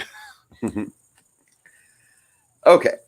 The Munsters. This is my exploitive, terrible shit show. I don't know, Dragon. Like, here's the thing. When I watched this movie, it's pretty damn clear that Rob Zombie was trying to make something that would essentially be able to run on like a, like an Elvira monster movie marathon or something like that. Like, it's made to intentionally be cheap. And I will say that some of the stuff from the trailer has been cleaned up. You can actually hear the dialogue. The dialogue doesn't sound like scratch dialogue anymore, so that's an improvement. I don't know. The actor playing Grandpa Munster is great, and he kind of steals the show. I think all the other performances are hit or miss at best. Jorge Garcia actually pops up for a front role as basically the agent of Herman Munster, because Herman Munster starts out this movie as like a nightclub singer for some fucking reason. But yeah, it's not good, Dragon. What do you want me to say? It's it looks as bad as the trailer, doesn't it? No, it's not as bad as the trailer. That's the only thing I will give it, is that like I said, mostly just due to the fact that the audio actually sounds professional and cleaned up. That's probably about the only thing that does make it better than the trailer. Ultimately, I think probably the worst element of it is the fact that it really doesn't have much of a plot. It's basically just goes from like, like Lily dating around. We spend way more time on the Count Orlok guy in the trailer than you would think that we would, which is weird. To her meeting Herman Munster and the father not getting along, and then finally them moving into Mockingbird Lane. So it really doesn't have a plot. It's just a lot of sitcom stuff going on. It's kind of a mess. Okay. Yeah. Yeah, it didn't look great. It was a fun kind of turn your brain off sort of movie. Really? I think so. As you know, I am kind of sick, and sometimes those movies are nice, for being sick, because you really just don't have to think about them. No. So I don't know. I think it's not a good movie, but for me at least, it kind of, it served the purpose that I turned it on for. All right, let me tell you about Hell of a Cruise. All right. So this is a Peacock documentary.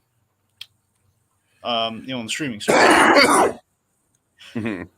And it's basically on the big old cruise catastrophe that very briefly preceded the pandemic. This is like in the early days of the pandemic, before it literally was shipped to us practically.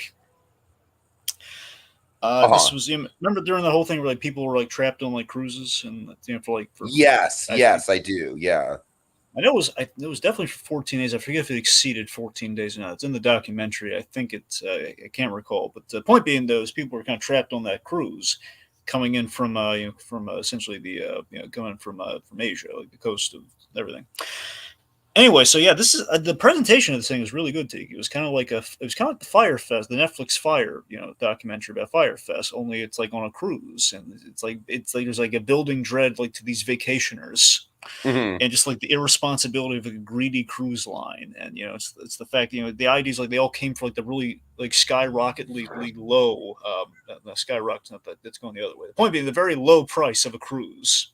It's like $40 a ticket for a cruise or something. They're all like going there, and yeah, it was basically they're having a good time, and then at a certain point, we hit China. We go over there, and there's this really eerie part where essentially at a certain point, like the word's getting around like while they're on the boat that hey, a pandemic's coming, yeah. And then like they're being offered masks and stuff. I think like a one stop to pick up. Oh God! Oh, that sounds like a horror movie. I know that's the thing. So like, I'll tell you the eerie shot, man. It's really cool. You have like so we have used footage from a lot of the people, and they're interviewing all the people from the cruise. And you have like these three guys, are like not a frat party, like they're not getting married or anything. These three guys, like, hey, let's go on a cruise. It'd be like a three, kind of a trio of buddies sort of thing. And they're filming it. Yeah. And anyway, so these three guys, like they're kind of some of your main POV guys going into this whole thing, and they're braving the trip, and they're wearing the mask, and they're walking through essentially like a deserted China, and it's very eerie. It's like everyone's inside because all the bad stuff had been cleared out and everything. It's like you have these tourists walking, and there's no one out. Oh God, really, really chilling. So the idea, of course, in a certain point, they're basically told like, "Hey, we're back in port, but you can't get off the boat." And it's like essentially they're marooned on a cruise ship, and they're running low on resources, and it's a whole God. It's it was presented rather well, Tiki. I think you would like it. Cool. Sounds good. Yeah. All right. Let's see. Next up on my docket. All right, I'm just gonna bump through these pretty quickly. First up, Pearl. Pearl is amazing. This is the prequel to X, but Dragon, it's so much more than just a prequel. Like, my God. If this is the horror movie prequel, then this is like the fucking Better Call Saul of horror movie prequels, because Jesus Christ, it's so good. So essentially in X, what you have is you have a porn. It's set in the 70s, and you have an adult film crew coming to this farm to shoot a porno. And the old woman who owns the farm is Pearl, and Dragon. She ain't happy with all the sexual activity because it kind of reminds her of what she missed out on her in her youth. And that kind of sets the stage for X. Well, this goes to show you how Pearl became so fucked up and sexually repressed in the first place. Spoiler alert, it was her mother. No, seriously, this is it's a great kind of combination of like there's a lot of Carrie in here, but also like weirdly there's some Wizard of Oz / Gone with the Wind type vibes just in the way that this is shot. It very much feels like one of those golden age of Hollywood kind of movies with the saturated Technicolor and and the kind of like bombastic orchestral music score and stuff like that. Mia Goth, just my God, the performance here is utterly captivating. Like there's a 5-minute monologue she has towards the end that's incredible, and then there's an even better scene.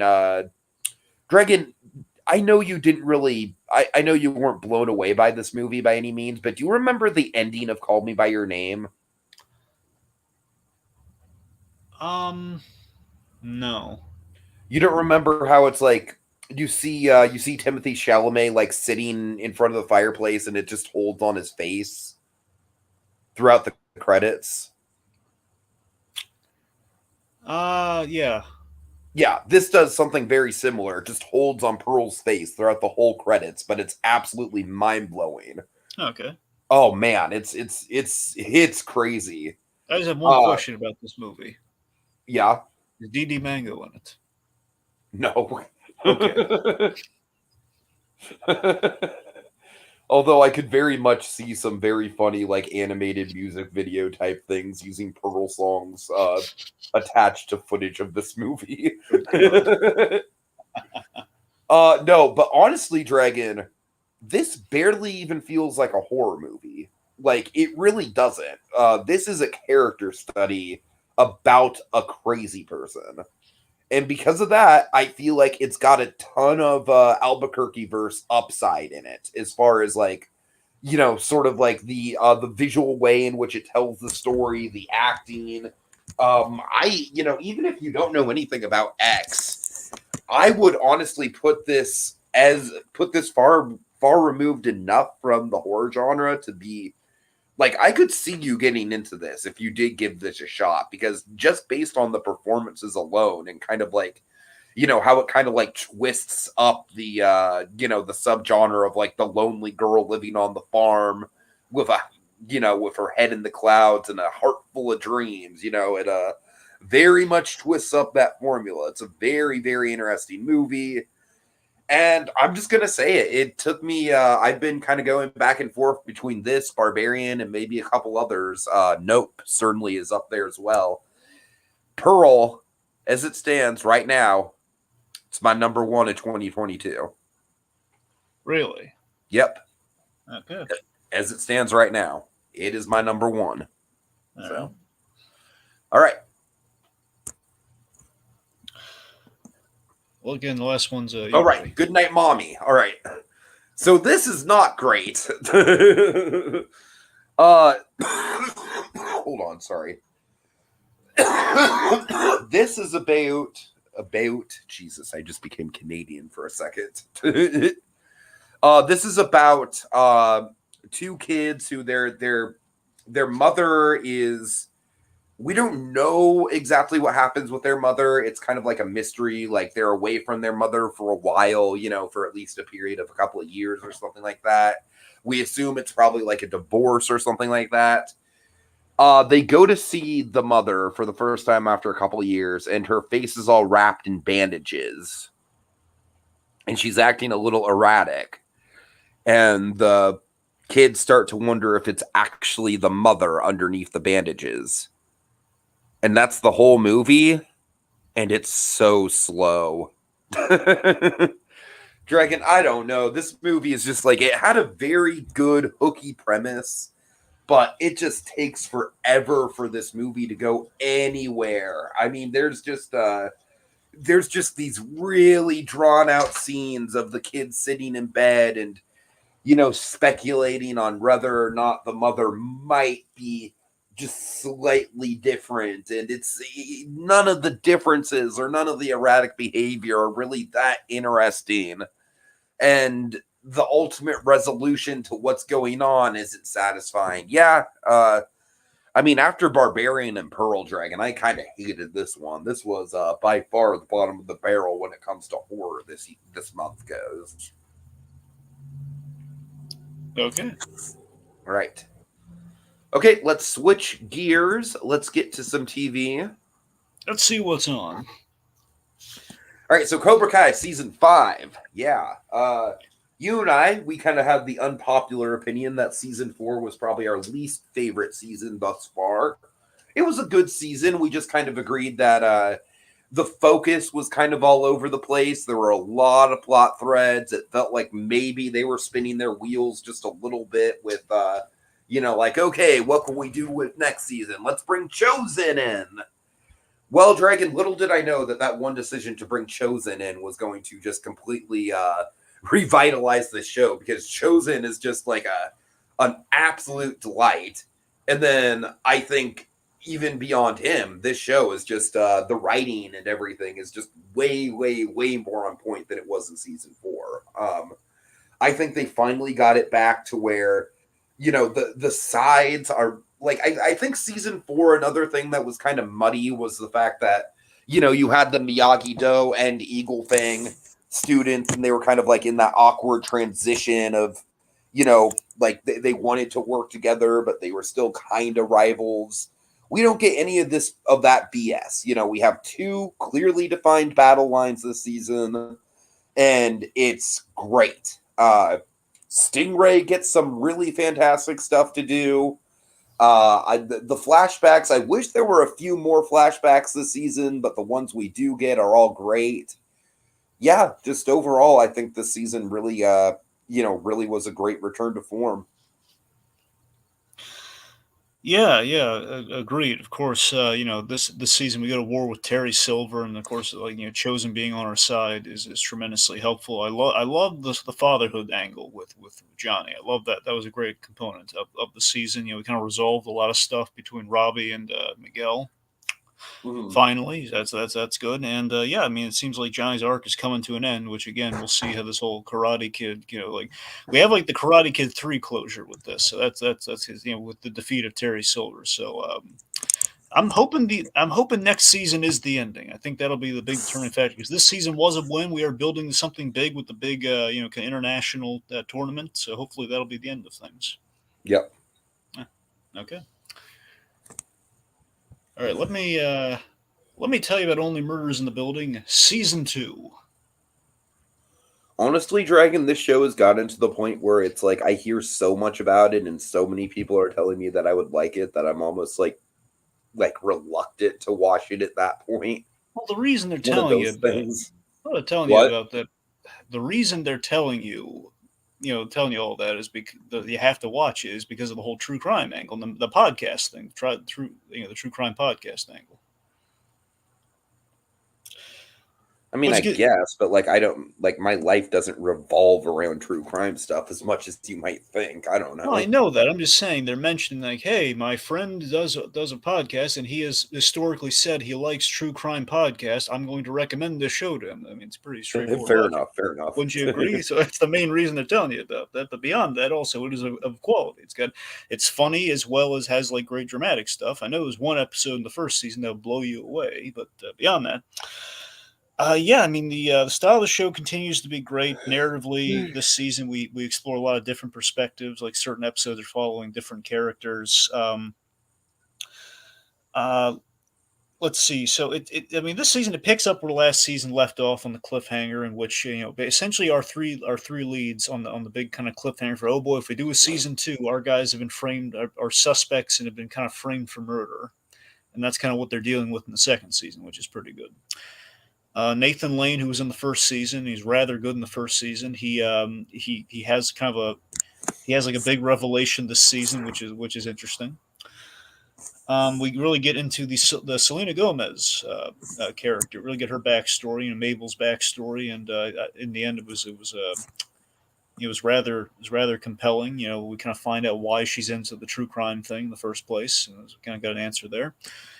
Again, I don't want to give anything away to you because it is a mystery, and there are like great twists and turns. And again, you definitely have your watch ahead of you with the first two seasons if you ever do get to it. But let's just say they know they're coming back for a third season, and they have like a little cliffhanger. So this season is rather final, but then they have like a little coda at the end, and the coda is like, if we did come back for a season 3, and boy oh boy, it was they always kind of end the season on a murder each time. So someone dies, and the person that died is kind of a fun cameo, and it's like, oh god, so we don't have to worry about. I don't know if they're going to get this person like flashbacks for the next season. You'd imagine they have to, but it's going to be quite fun. Mm-hmm. And more good stuff from Only Murders in the Building. All right. Okay, let's see. Oh, okay. Cars on the Road. Did you check this one out? Yes. Yeah, I liked it quite a bit. It's not going to blow you away by any means. It's not a show that's designed to do that. But honestly, Dragon, my favorite part of the Cars franchise has always been like the world building and the the whole idea of going on drives and stuff like that. So because of that, this one kind of scratched an itch for me as far as like, if we need new Cars content, which we absolutely fucking do not, I will grant you that we do not need new Cars content. But if we had to get it, I think this was a nice way to go about it. Just some nice shorts to build up. We built up Mater and Lightning's relationship a little bit more, which kind of got lost in the shuffle throughout the main trilogy. So that's nice. We got to meet Mater's sister. That's fun. And like I said, the big highlight of this is all the locations, because I truly do like the role building in the Cars universe. So that was, so getting a road trip with some fun locations is pretty enjoyable for me.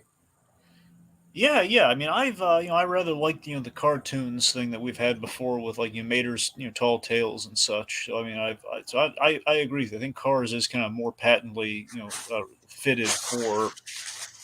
It's more patently fitted for like kind of shorts and like kind of Mater centric kind of shorts and stories and kind of comedic things like that. Now, Steve Purcell, he was the driving force behind this. He's the guy who did Toy Story: The Time Forgot, by the way. Oh yeah, for sure.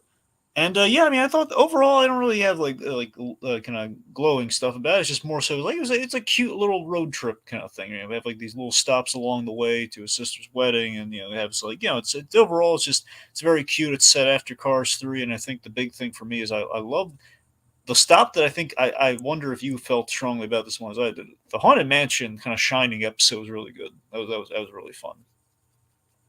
Yeah, no, it was really fun as well. Yeah, I agree. I think so. This is it's cute and harmless. It's yeah. All right. Coxkey Production says, here's a movie I watched recently. Mad God. It's a stop motion movie that took 30 years and by a super important special effects guy in filmmaking. You ever heard anything about that one, Dragon? I could be wrong. I think this is the Phil. Correct me if I'm wrong. Coxkey Productions. Is that the Phil Tippett movie? See, Phil Tippett was I believe, I think it's Phil Tippett, but I'm not sure. I've heard the name Mad God before. I heard about a stop motion project called Mad God, and I think that was his. I could be thinking of somebody else, but yeah, Phil Tippett. He did the RoboCop stop motion. He's worked on the Star Wars. Yes. Oh well, there you go then. Yeah, so Phil Tippett. Yeah, there you go. I've not watched it, but I've heard about it. So yeah, I mean, that's cool. Yeah. All right. I'm gonna look into that. Cool. All right. Yeah. So yeah, what's next on your end? Primal Season 2. Yeah, my dad is obsessed with this show, man. So your father has seen Primal and you have? Oh yeah. Oh dude, he literally will geek out about me about every new episode that he watches. See, that's the thing. I wish my father would watch Primal. Don't get me wrong, my father watches all the Marvel stuff, but still, I wish he would watch Primal. I think he's got like those. My dad wishes I would watch Primal. Well, yeah, that's the thing. My father has this thing where he has like this weird hang up about animation aside from the Pixar films. It's like you just can't. Yeah, anyway. Regardless, but yes, of course, Tiki. If hearing it from Papa doesn't sell you, man. I gotta tell you though, Tarkovsky. In other words, Primal got a big thumbs up from Poppy. That it did, Tiki. If that's not a sign, I don't know what is. seriously, Tarkovsky, he amazes yet again. Your father is raving for good reason, my friend, because season 2 upped the ante big time. Not that the first season was already amazing. How does it get more amazing? Well, it does. It's a little less standalone than the first season, where the first season's very much each episode's kind of like a movie in itself. Where this season there's a running the cliffhanger of last season is we're going to find a character named Mira, and that's pretty much the driving narrative of season 2. We're on the search to find Mira. And again, the challenge being, how can we do that in a show without dialogue? So yeah, it's we spice things up this season, and the big reveal. I won't get into the ins and outs of what exactly it is, but we reveal other humans and other tribes, which we kind of built towards. We teased slightly at the end of Primal last season, so that we're getting into that more this season. And let's just say, episode 5. That's the game changer one. That one opens up. That's kind of one of those world breaking episodes where it's like, okay, we've opened up our show to a big number of possibilities right now of what we've just done. And it ends. I kept seeing a clip of him on a slave ship or something like that. Yeah, that's so the 3-part. So the season ends on like a 3-part, almost a movie of sorts, like a 3-part episode in which that's where they end up kind of like running into the. They run into kind of this. I don't want to give anything away. That's the thing. Where there's like a slave ship, and basically we have an adventure. It kind of takes the course of 3 episodes. That's rather amazing. That leads to our ending, which our ending is quite ambitious and beautiful, and it feels very much like the series could absolutely end here. And it feels like if they did any more, it would possibly be a spin-off of sorts. Possibly, but again, it's the jury's out. There's like room to grow for sure if they did come back. They could absolutely come back if they wanted to, because there's a lot of room to tell more story. But it definitely feels like this is like a perfect like chef's kiss kind of ending. For some reason, networks are like, you know what, Primal, I don't need any more of it. What's wrong with you, network? Why? Right. But yeah, seriously, episode 5, Tiki, amazing. All right. Okay, Moral Oral. I went ahead and sat down and watched the whole damn thing on YouTube. And Dragon, this is like probably the best Adult Swim show there's ever been. I mean, it's super duper dark for sure, but I mean, the character development is just so on point. It's fascinating to me how this show basically starts as like a very goofy, episodic, like religious parody. And then by the end of the second season, you are just knee deep into like one of the most nihilistic, depressing character studies this side of BoJack Horseman. I mean, this show makes BoJack look straight up like quaint and heartwarming by comparison, Dragon. It really does. It's that dark. So it did kind of mess me up mentally for a minute. But it's a damn good watch, and it's pretty easy to find because, like I said, the entire thing is just up on a playlist on YouTube. Yeah, the character of Clay Puffington, Dragon. Jesus Christ, that guy is like a villain for the ages. Just a very, very multifaceted, like abusive father villain. That is just like freaking, oh my god, he is a towering achievement in writing a villainous character. So yeah. Yeah, I mean, the nihilistic element you're talking about is the reason. Like, I caught a few episodes back in the day of it. I think younger than I should have been when I caught it, and yeah, that's the thing. It rubbed me. It just made me feel wrong. It just felt like there's something really off about this. I don't think I should watch this. It very much is nihilistic. I will say though that it very much, even though the first season is pretty episodic, it is designed in a way where you have to watch it in order to get everything out of like the the storytelling and the character development and what they're trying to really unfold with it. So and yeah, I was absolutely too young for this show as well when it first came out, because I was kind of the opposite of you, Dragon. I kind of just viewed it as like this stupid like Davy and Goliath parody, without really seeing any of the darker subtext behind it. So, yeah, I mean, it's a hell of a watch. All right. We have some comments here. Let's see. Koski says, also, Cars is a horrifying world. How do cars reproduce? How do they eat? Have a god? Are they all atheists? Do they eat? You asked that already. Do they go to the bathroom? I don't know. It's a cartoon. Who knows? Yeah. Also, Koski says this show makes BoJack look like SpongeBob, which is accurate. All right. Okay, Dragon. Let's go ahead and do kind of like a lightning round on your end. Right. Okay, so I killed my dad. Yeah, so this is a Netflix documentary series. It's basically, long story short, it's about this young man who had a very abusive father. Young man's name Anthony Template, I think his name is, and basically this is a real life thing. He ended up shooting his father 3 times in the 911 call. He said, "I think I killed my dad." Hence the title. And essentially, the show kind of like in 3 episodes, kind of winds the clocks back and kind of shows you what led to this. And it's kind of a really messed up story in which, again, it was essentially its question: was it a justifiable kind of shoot or not? Was it self defense? And it's not. I want to be clear. It's not framing him like oh God, is he a bad kid or anything? Well, no. It's you find out how messed up this father was and what he did to the kid. So yeah, that's so yeah, it's interesting. Cool. Let's see. So, let me this way. Last thing I'll say on it is it's a far better told story than something like there's this movie they put out I think like a few months back called I watched called The Girl in the Picture. That was far more disappointing than this was. This actually kind of like spiced up things with the layers that were added. Okay, the thing I really got to tell you about Mike.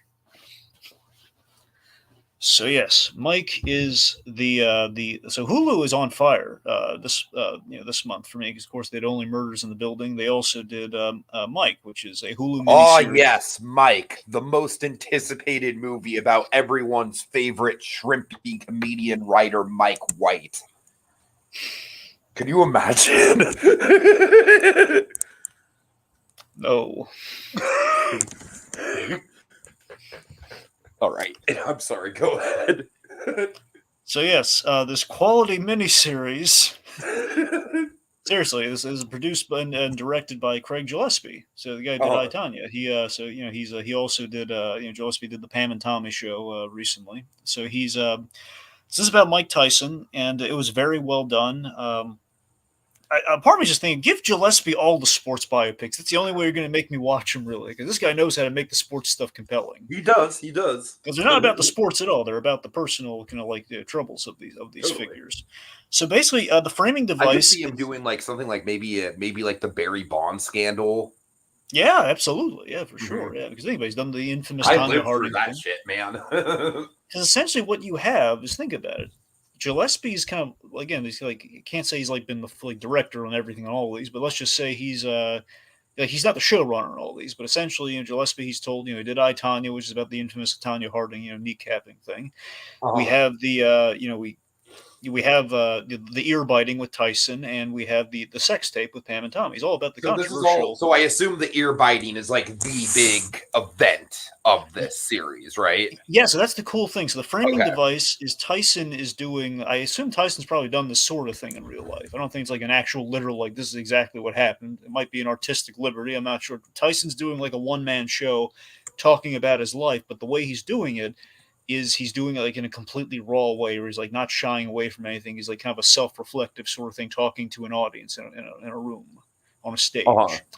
And he basically, and he's kind of breaking the fourth wall a little bit in terms of like when he's laying out the story to the audience and we see the footage play out, it starts off with the earbuds. I know you're all watching it just to talk about this part. He rewinds it to the beginning.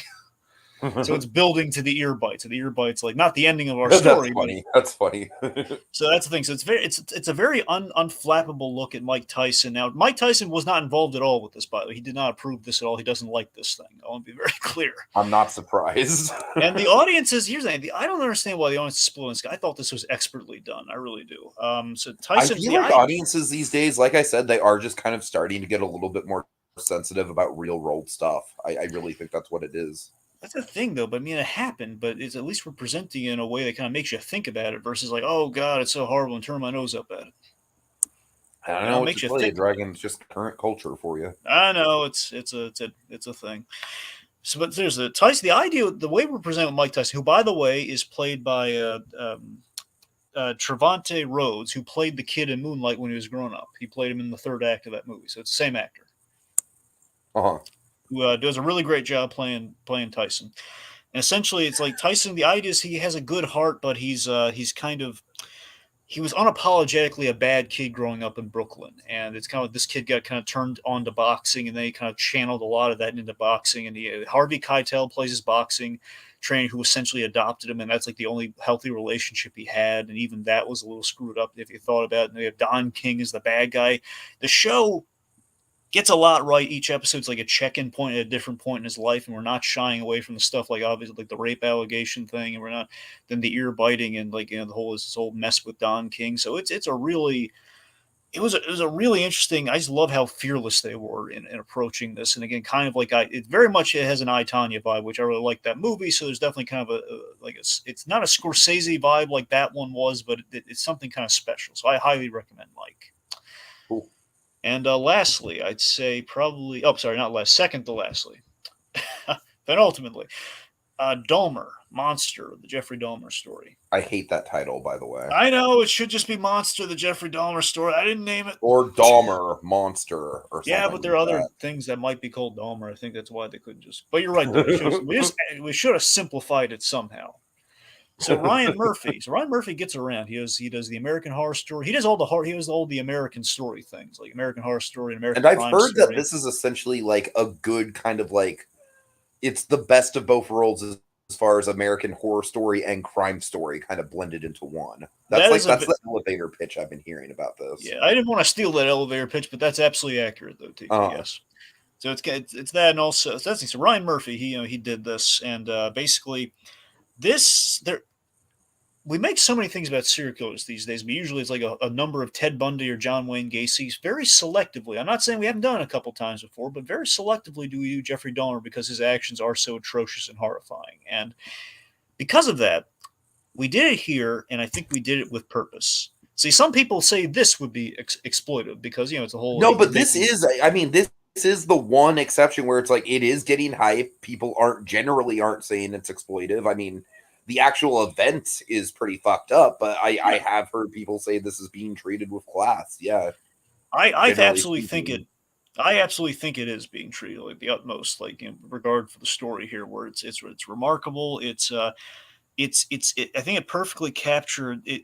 I think it's perfectly captured how scarily accurate everything was. Where in terms of we didn't show the horror, but we built up the horror, and you hear the sounds of what's going on through the vents, and you smell it through the people. And basically, it's like, what if we concentrated all the horrors that Jeffrey Dahmer did through his victims and his loved ones? And that's essentially what the show is, and it was a brilliant choice. And I'll tell you this: Evan Peters. He did such a scarily good job at becoming Jeffrey Dahmer, and more so. Richard Jenkins amazes in this. Richard Jenkins is so freaking good as Lionel Dahmer. I mean, he deserves an Emmy for what he did in this role. I mean, he broke my heart in all the right places. This thing's 10 episodes. Episodes 6 and 8 to me are the standouts. Episode 6 is the one you probably heard everyone telling you about. This is where we have Jeffrey Dahmer had a deaf victim. And the episode is framed from his POV so that the sound is drowned out. Mm-hmm. It was very effective, and it's the idea that Jeffrey Dahmer, for a moment, you're pleading for this kid's life, you are it's like, what if you spent a whole episode with the victim versus checking in with the victims here and there? So it's from start to finish, it's please don't kill this kid. Even Dahmer's having second thoughts in the episode because he really likes this guy, and he's trying not to kill him, but he just can't fight it. And he's not going to not be able to resist it. And it's it's utterly heartbreaking. So it's the episode looks at the causes, because obviously it feeds into the trial about what causes the evil of Jeffrey Dahmer, and what constitutes evil. Is it a question of evil? Is he just trying to control people, or is he just genuinely cruel and mirthless? Where does it come from? You might develop some theories about that. I think his mother screwed him up personally, but I'm not saying it causes true evil, but I think that led him down the path, and the fact that we don't have concrete answers. And I don't know, everything just went right with this, I felt. But again, right in the way that's like it's right, and this is how you tell that story. But people are upset by it not because it's inferior, it's not well told. People are upset by it because it happened, and we have to address the fact that it happened. All right. There you go. So seriously, probably the best thing I saw this month, but we're not going to be putting that on the pedestal at the end. Koski has a good comment here. He says, Yeah. we are kind of going the other direction where people are almost overly sensitive about real dark events, even if it's well done. Mm-hmm. I know this might sound weird about an actor who was literally in Marvel movies and is serious as a big character, but I do think Evan Peters is weirdly underrated. Yeah, I don't think we see. I think Evan Peters has his niche. Like I think the people that really hold him up on the pedestal that he actually deserves to be on are the American Horror Story people.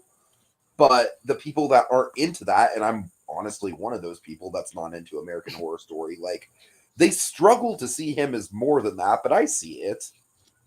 Well, I think that it's more so that Evan Peters is more of a TV guy than he's a movie guy, and because of that, people might read it as he's underrated. Well, no, he's just channeling all his work in the TV stuff. Uh-huh.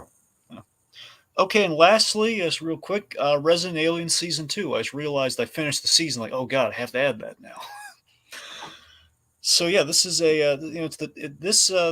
this is the show with Alan Tudyk where he plays an alien, and it's still rather good. It's got renewed for season 3, which is a first because usually all the good sci-fi shows get canceled after season 2. So I'm happy about that.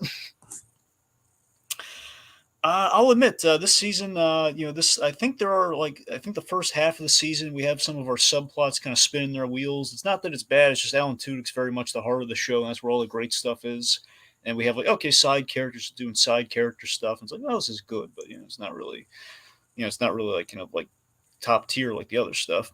But yeah, it's just this this adapts like a Dark Horse comic and adapts it very well from what I understand. Like I'm liking the directions we're going in. Harry's reconciling that the more time he spends on the planet, the more human he becomes, and we throw some curveballs this season that are rather interesting. And season 3 is very much on track to pay off a lot of the Linda Hamilton stuff. We've been building her as the big menace, and now let's just say she's she's going to be in direct collision with Harry for next season. That's going to be rather interesting. Cool. Yeah. All right. So next up, we have catch up. Right. Yes. Ooh, okay, I'll start The Mummy, 1932. Yeah, when James Rolfe did this for Monster Madness way back in the day, he essentially said it was like a more boring version of Dracula because it was all about kind of like, like the monsters like lost love and reincarnated love and everything like that. Yeah, that's exactly what it is, and this movie's really boring, and it's like, for me, it's like far and away the most boring of the original, like, the first films in the Universal monster canon. Boris Karloff is in the Imhotep makeup for maybe about 5 minutes the whole time. Other than that, he's basically just walking around, as just like the human Imhotep, just trying to woo the reincarnated version of his lost love for the majority of the runtime. And it's way more of just like a preachy romance than anything else. I watched this to prepare myself for the Universal Legends Monsters Collide house at Halloween Horror Nights. And honestly, I don't really think I got a ton out of it, in spite of the fact that house is very dominated by the Mummy. I don't know. Like, when you think the Mummy, it's like this has very little Mummy to be had. It really doesn't. Like I said, it's mostly just Boris Karloff kind of like trying to do like an Egyptian style Count Dracula character with his Imhotep, and it's just very uneventful. Dragon. It's easily one of the Universal monster movies that just does not hold up under the weight of its age. Like, you can really tell the how old it is just based on the structure and the fact that it's more or less just kind of like a play that's filmed for the for the medium. I don't know. This really was a disappointment to me, honestly. What's funny is I had tried watching it a couple times before when I was a kid. I could never get through it. But I always just kind of assumed like, oh, it's because this is the serious one. This is the adult one. And it's like, no, it's just the boring one. Okay. All right. All right. Mystery movie time. What do you got? Freaky. Okay. Yeah. So I watched this for Halloween Horror Nights myself. Yeah, so I was going to save this for next month, but HBO Max forced my hand because they're getting rid of it by the end of September. Of course they are. What the fuck? So yeah.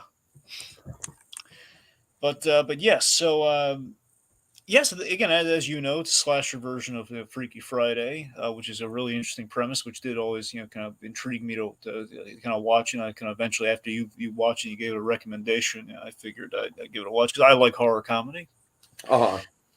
And yeah, I mean, I loved Vince Vaughn in this. I thought, again, it's a very funny concept seeing Vince Vaughn, as this killer play like essentially a teenage girl. That's really funny. I thought it was a good showcase for Catherine Newton, who's going to be in Ant-Man and the Wasp: Quantumania. She's going to be playing Cassie Lang, so it's a good kind of little tease of like what that might be like in terms of a range. Kind of putting her in some kind of kind of interesting settings. I'll tell you the big problem I have with the movie, though. I don't like how Vince Vaughn essentially is a Jason Voorhees knockoff. I don't like the idea he's very human and yet unkillable. I don't like that. I agree. I definitely agree. I thought the actual mythology behind him as a killer was pretty damn half baked throughout the movie. Yeah, and in turn that kind of went on to affect the Halloween Horror Nights maze, especially because the second half of that Halloween Horror Nights maze is the Black Phone, and the Black Phone like really went out of its way to define the killer in that movie. So yeah, I'm totally with you. I don't think they spent enough time actually setting up the killer beyond just being kind of like a generic Jason Voorhees knockoff. yeah. I mean, I think we kind of confused slasher and serial killer. I think that's kind of the thing where okay, so you want a slasher then, but if you want a slasher, I mean, I don't know, he looks like Vince Vaughn. So, I mean, if we learned anything from the Psycho film, Vince Vaughn isn't really that scary. He just, There I mean, should have been a Psycho joke in this. That is a missed opportunity. I mean, look, I love Vince Vaughn, but let's face it, the man's not scary. Unless he's in that prison movie he did that one time. Uh-huh. But yeah, let's see. Also, I got to tell you, also another logical. Alan Ruck, good old Alan Ruck. Of course, he's killing on Succession right now. But Alan Ruck, I don't even know what that guy's problem was. I mean, like you said, the project was due on the 16th. What do you expect? Why you got to jump down the girl's throat for? Yeah. I do like how we addressed the limits of the teenage girl body. That was kind of like a fun logic thing. Well, yeah, she's gonna be knocked around a little bit. She's got to be creative with the kills, and hence we're getting like Jason kills, like when we freeze that girl. Right. Anyway, so I mean, on the whole, yeah, I liked it. I thought the kills, but I don't know. I kind of. It's kind of a weird thing where I'm more comfortable with the kills in Ash vs. Evil Dead, even though they're probably far grislier, but they're far more like kind of the fun of like, oh yeah, you know how that's done. Where this is like, man, these kills seem a lot more brutal and real to me. I don't know. It just feels like I wish we kind of softened the kills a little bit, but I don't know what that's really saying, So yeah, Freaky was good. All right. So 9 years after The Mummy in 1941, we have The Wolfman. Yeah, with little Lonnie Talbot. This is so much better. Of course it is. It's the freaking Wolfman. Yeah. I mean, I'm not going to go as far as to say it's as good as like a Dracula or a Frankenstein. I don't know. It's hard between Dracula and it's not as good as Frankenstein. Frankenstein's always going to be the best. It's hard between this and Dracula though, because Dracula is classic, iconic. But as we already established, Dracula's ending does kind of drag a little bit. Yeah. But what I really do love about this is the atmosphere of it. I think the sound effects of the wolves are just awesome. Just awesome.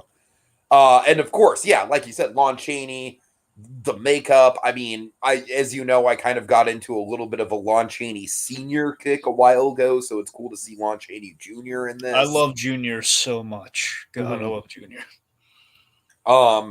Yeah, definitely a highlight of the Universal monster lineup. I think it's one of the more gritty films of that kind, just because of the soundtrack and the fact that it feels a little bit more naturalistic in certain spots. I liked it quite a bit, and I do wish that the Wolfman and Dracula had more of a role to play within that Halloween Horror Nights maze and less Mummy, because Mummy really is like the big main character, and I guess all of his story is pulled from the sequel movies, because I tell you, I got none of the story from the maze in the original Mummy movie. So, yeah. Yeah, I honestly, I for me, I'd probably say Wolfman's better than Dracula personally. Uh-huh. Um, Aquatad. Yes, absolutely. The Rob Schneider Pinocchio is better than this Disney Pinocchio. At the very least, it's more entertaining. Like Wait, really?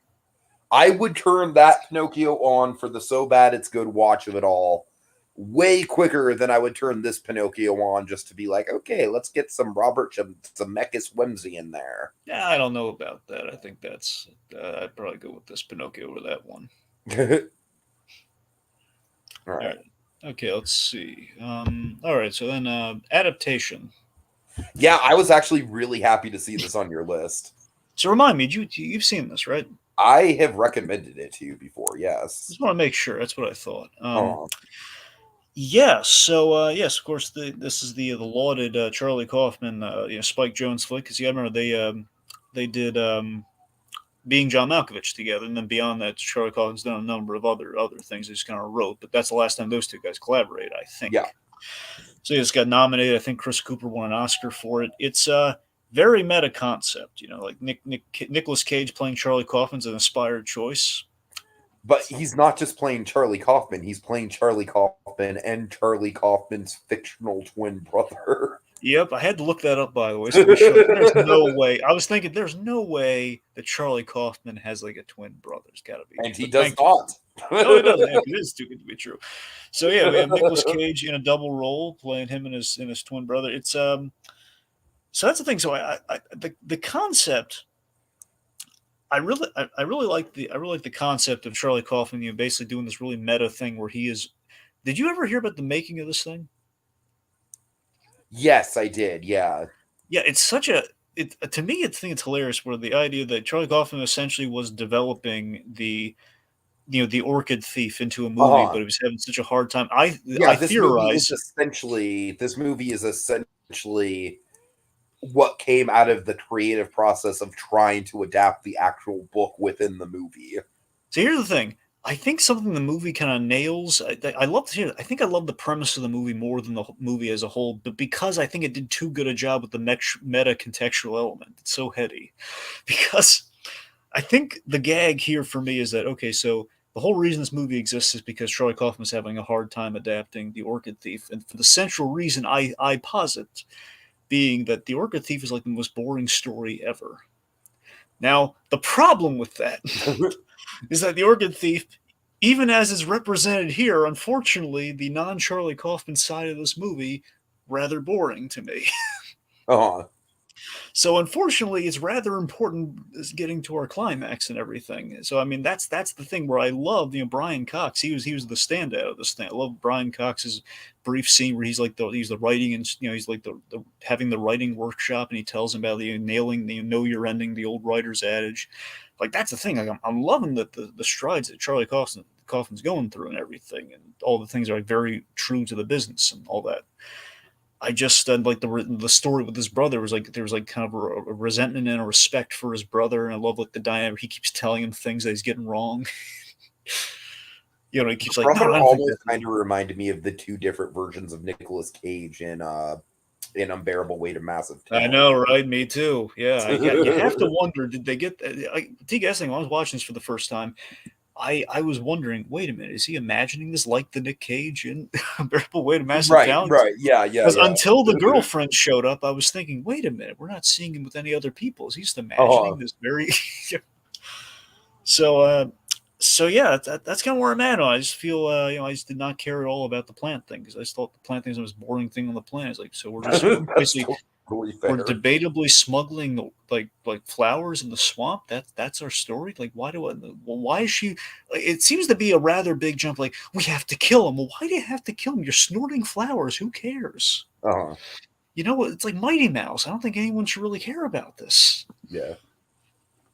By Mighty Mouse, for the folks, I mean like the whole flower snorting thing. All right, so yeah, so the movie had me, lost me, had me again, then ultimately kind of lost me. So that's where I'm at on adaptation.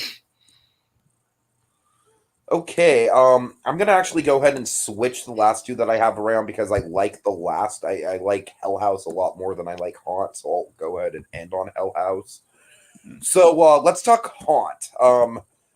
Dragon, I don't have a ton to say about this one. This is like, as you probably remember, there is kind of like a whole subgenre right now of found footage horror movies that are kind of like filmed using the conceit of essentially like thrill seekers going into a haunted house that goes wrong and turns out to be real. And I have seen better versions of this. I have seen worse versions of this.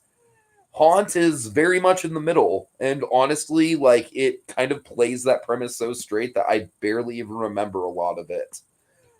It's just kind of like that same sort of cliche of like starting out and all the you got the frat boy douche, and you've got you've got the loyal girlfriend, and you've got the stoner comic relief, and you've got the concerned cameraman, and I don't know, all these movies do kind of blend together. I'm probably gonna stop actively seeking them out so much, but I will say that Hell House is very similar, and I actually got a lot out of Hell House. So get back to me when we go around to that. Okay. All right. Okay. Last one for me. The Conversation. Now, this is the conversation that I'm thinking about, right? The big Yeah, one. yeah. This is the Francis Ford Coppola Conversation. I always meant to get Gotta tell you, around. I'm kind of surprised you haven't seen this one yet. Yeah, I know. I always meant to get around to it, and it was like one of those things for the longest time wasn't streaming. And then when it was streaming, it got distracted by other things. So yeah, Uh-huh. that's a whole. But yeah, I I've mean, this always it feels like very much like what I always think of when I think of the conversation is I always think that this is like it must be some of the blueprints of the ABQ side of things, at least as far as like the crime side. You know what I mean? well, Tiki, again, one of the main reasons I was very recently actively seeking it out is because there's a very direct pull from the No, Conversation totally, in the totally. other Yeah, movies. yeah, yeah. When Mike's looking for the bug on the cards, the ending of Exactly, the Conversation. exactly. So I've always, because of it, like, man, I really gotta Like seek I out. feel like the whole movie is kind of like it kind of could be a blueprint for like Mike's whole story arc in Breaking Bad. No, I agree. I mean, there's honestly, I think the way Gene Hackman kind of carries himself in the movie, which, by the way, apparently, like when they were making the Conversation, Gene Hackman was very much playing against type with this sort of character, so it was a great challenge for him. And yeah, there is such an Albuquerque verse kind of slice of life kind of quality. It feels very kind of Gene Takovic esque, you know. Uh-huh, totally, totally. But yeah, it's just the I love, obviously our cast is great. We got him and John Cazale, Fredo from The Godfather, and Harrison Ford in kind of a brief but memorable role. Yeah, it's just I love the gadget nut in me loves like I love the convention, the surveillance convention. I love that, and I love like the gadgetry and like giving away the pen. The pen ultimately was like a bug, and he was really upset by that and everything. Like that was great. I love the symbolism of the apartment, which the idea being it's such a pristine, nice, kind of lonely place, and in the end, he destroys everything, with the exception of course. I love that the writing's on the wall. Like the astute audience member, you can figure out where the bug is, Mm-hmm. which is great. But yeah, I love the suspense. I love the suspense when we're in the hotel. By the way, I love it's like he's going there. Okay, surely nothing happened. Surely it was just a dream, right? Nothing happened. And of course, we get to that toilet. Good God, that toilet scene's a jump scare, isn't it? Oh yeah, oh yeah. Just yeah, just great. And of course, nowadays the film, back then when the film came out, it was very eerily relevant for the times because this thing like narrowly predated Watergate, I think, or at least was like when they were making this thing was. If I recall, Francis Ford Coppola, he learned that they were the Don't during quote me what on this, Dragon, because I'm not sure about the exact time frame on it. Well, no, I'm not going to quote you. I'm just going to say that from what I heard is that during Watergate, essentially they found out after once all the details were revealed at Watergate, they found out, oh God, they used the same surveillance tactics we posited in our film here. Oh God, did we give them ideas? Like, or were we just that dead on? Like, what happened? And of course, this Yeah. movie comes out. It's like, yeah, Watergate was very topical, so it's just kind of heady how all that kind of worked. So yeah, but the conversation though was it's a slow burn, but it's a good slow burn, man. All right. Okay, and finally, Hell House LLC. If Haunt was like the most mediocre of these whole, the subgenre of found footage horror movies where they're going into haunted houses that prove to be fatal, this is the best. Dragon, what I love about this is that it mixes in found footage with a mockumentary element. And so essentially the hook with this is that the documentary element is actually following the people behind the house. So essentially what happens is you start out the night of, and there's shit going wrong, and there's like all kinds of like freaky shit happening, and it's very clear, like, okay, something has gone wrong here. And then the documentary starts up, and you're kind of introduced to the group that put the house on. And then you get flashback found footage of the group, like arriving in the hotel that they're putting the haunt on in, getting the haunt ready, and you kind of see like the tension start to develop within the group. And so it ultimately becomes like a great little origin story for this haunted house.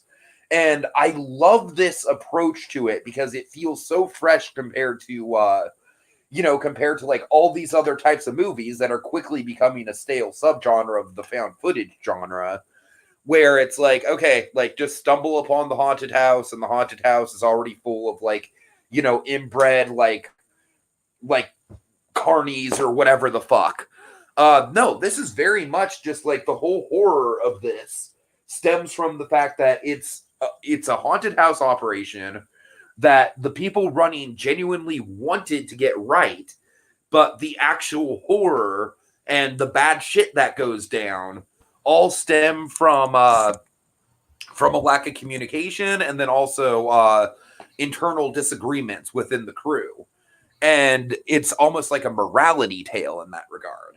And Dragon, I think that is so fresh, and I really, really, especially after Haunt, where I was like, okay, I don't know how many more of these found footage type things I have in me. Yeah, I think Hell House actually has a couple sequels that I very much intend to check out as well. Hell House is very much hyped up within the horror community, and after watching it, I can see why. I don't think it's as good as the 1-2 punch this month between Barbarian and Pearl, which are like both among the best horror movies of the year, if not the best horror movies of the past few years. But it's still pretty damn effective. I enjoyed it quite a bit. All right. Okay. So best and worst, Dragon. What do you got? Yeah, okay. So, it's weird. So, best, I mean, by process of elimination, I would technically have to say the conversation, because it is, let's face it, it's conversation. But, honestly, just for like kind of like experience and enjoyment, I think I'm gonna say Clerks Three because I had a remarkably good time seeing it. It was like a Fathom event. Actually, because I couldn't get anyone to go with me because of the time frame. I saw it with my father, and I expect him like I knew.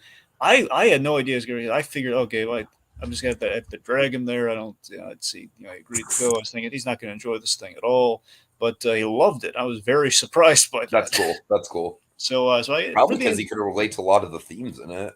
I mean, yeah, quite. I think, yeah, that too. Yeah, sure. So yeah, a lot of that. So a lot of that leading to the why that's. So I'm probably going to say that for the best. Worst, it's probably between. Let's see. I think I know what the instinctual worst is going to be. I'm trying to think if there's a compelling argument here. I think I was a little let down by adaptation, but that doesn't by any means make it the worst. I would have to say it's going to be Pinocchio. Okay, that's that's totally fair. But not aggressively though. It's not. No, like I know. But it's definitely got some flaws, and it's like, we could have fixed a lot of that. All right. So best for me is absolutely going to be Pearl. I think that Ty West is creating a new iconic horror franchise that is just sweeping the nation, and I love it. And I can't wait to see Maxine, which is going to be the third entry in this series. Very, very excited. I think Pearl is just, in spite of the fact that it's a prequel to X, I think it absolutely stands on its own. It's just a great movie, a great character study. And worst, fucking Goodnight Mommy was just super boring, man. That movie was like, it's like I really like Naomi Watts, and I saw the poster and the premise, and I was like, ooh, that sounds super creepy, but it was just super boring. I don't know. That really disappointed me. So yeah, Goodnight Mommy is my worst. All right. And big thanks to Koski Productions and also Aquitad with a very brief cameo. You guys all rock. And of course, this whole month we will be doing, we just did our first Haunted Holiday Hijinks, and we've got 12 more to go throughout the month of October. So look forward to all of that, as well as, of course, continued coverage of stuff like She-Hulk and let's see, what else we covering? Rick and Morty, all that good stuff. We're not covering Andor until it's done, but we will get to that. Make no mistake. All right. I think that's it. Yeah. Well, folks, we've waxed on long enough. It's time to put the pen down. Until next time, when we return with another fitting chapter in our Movie Memoirs.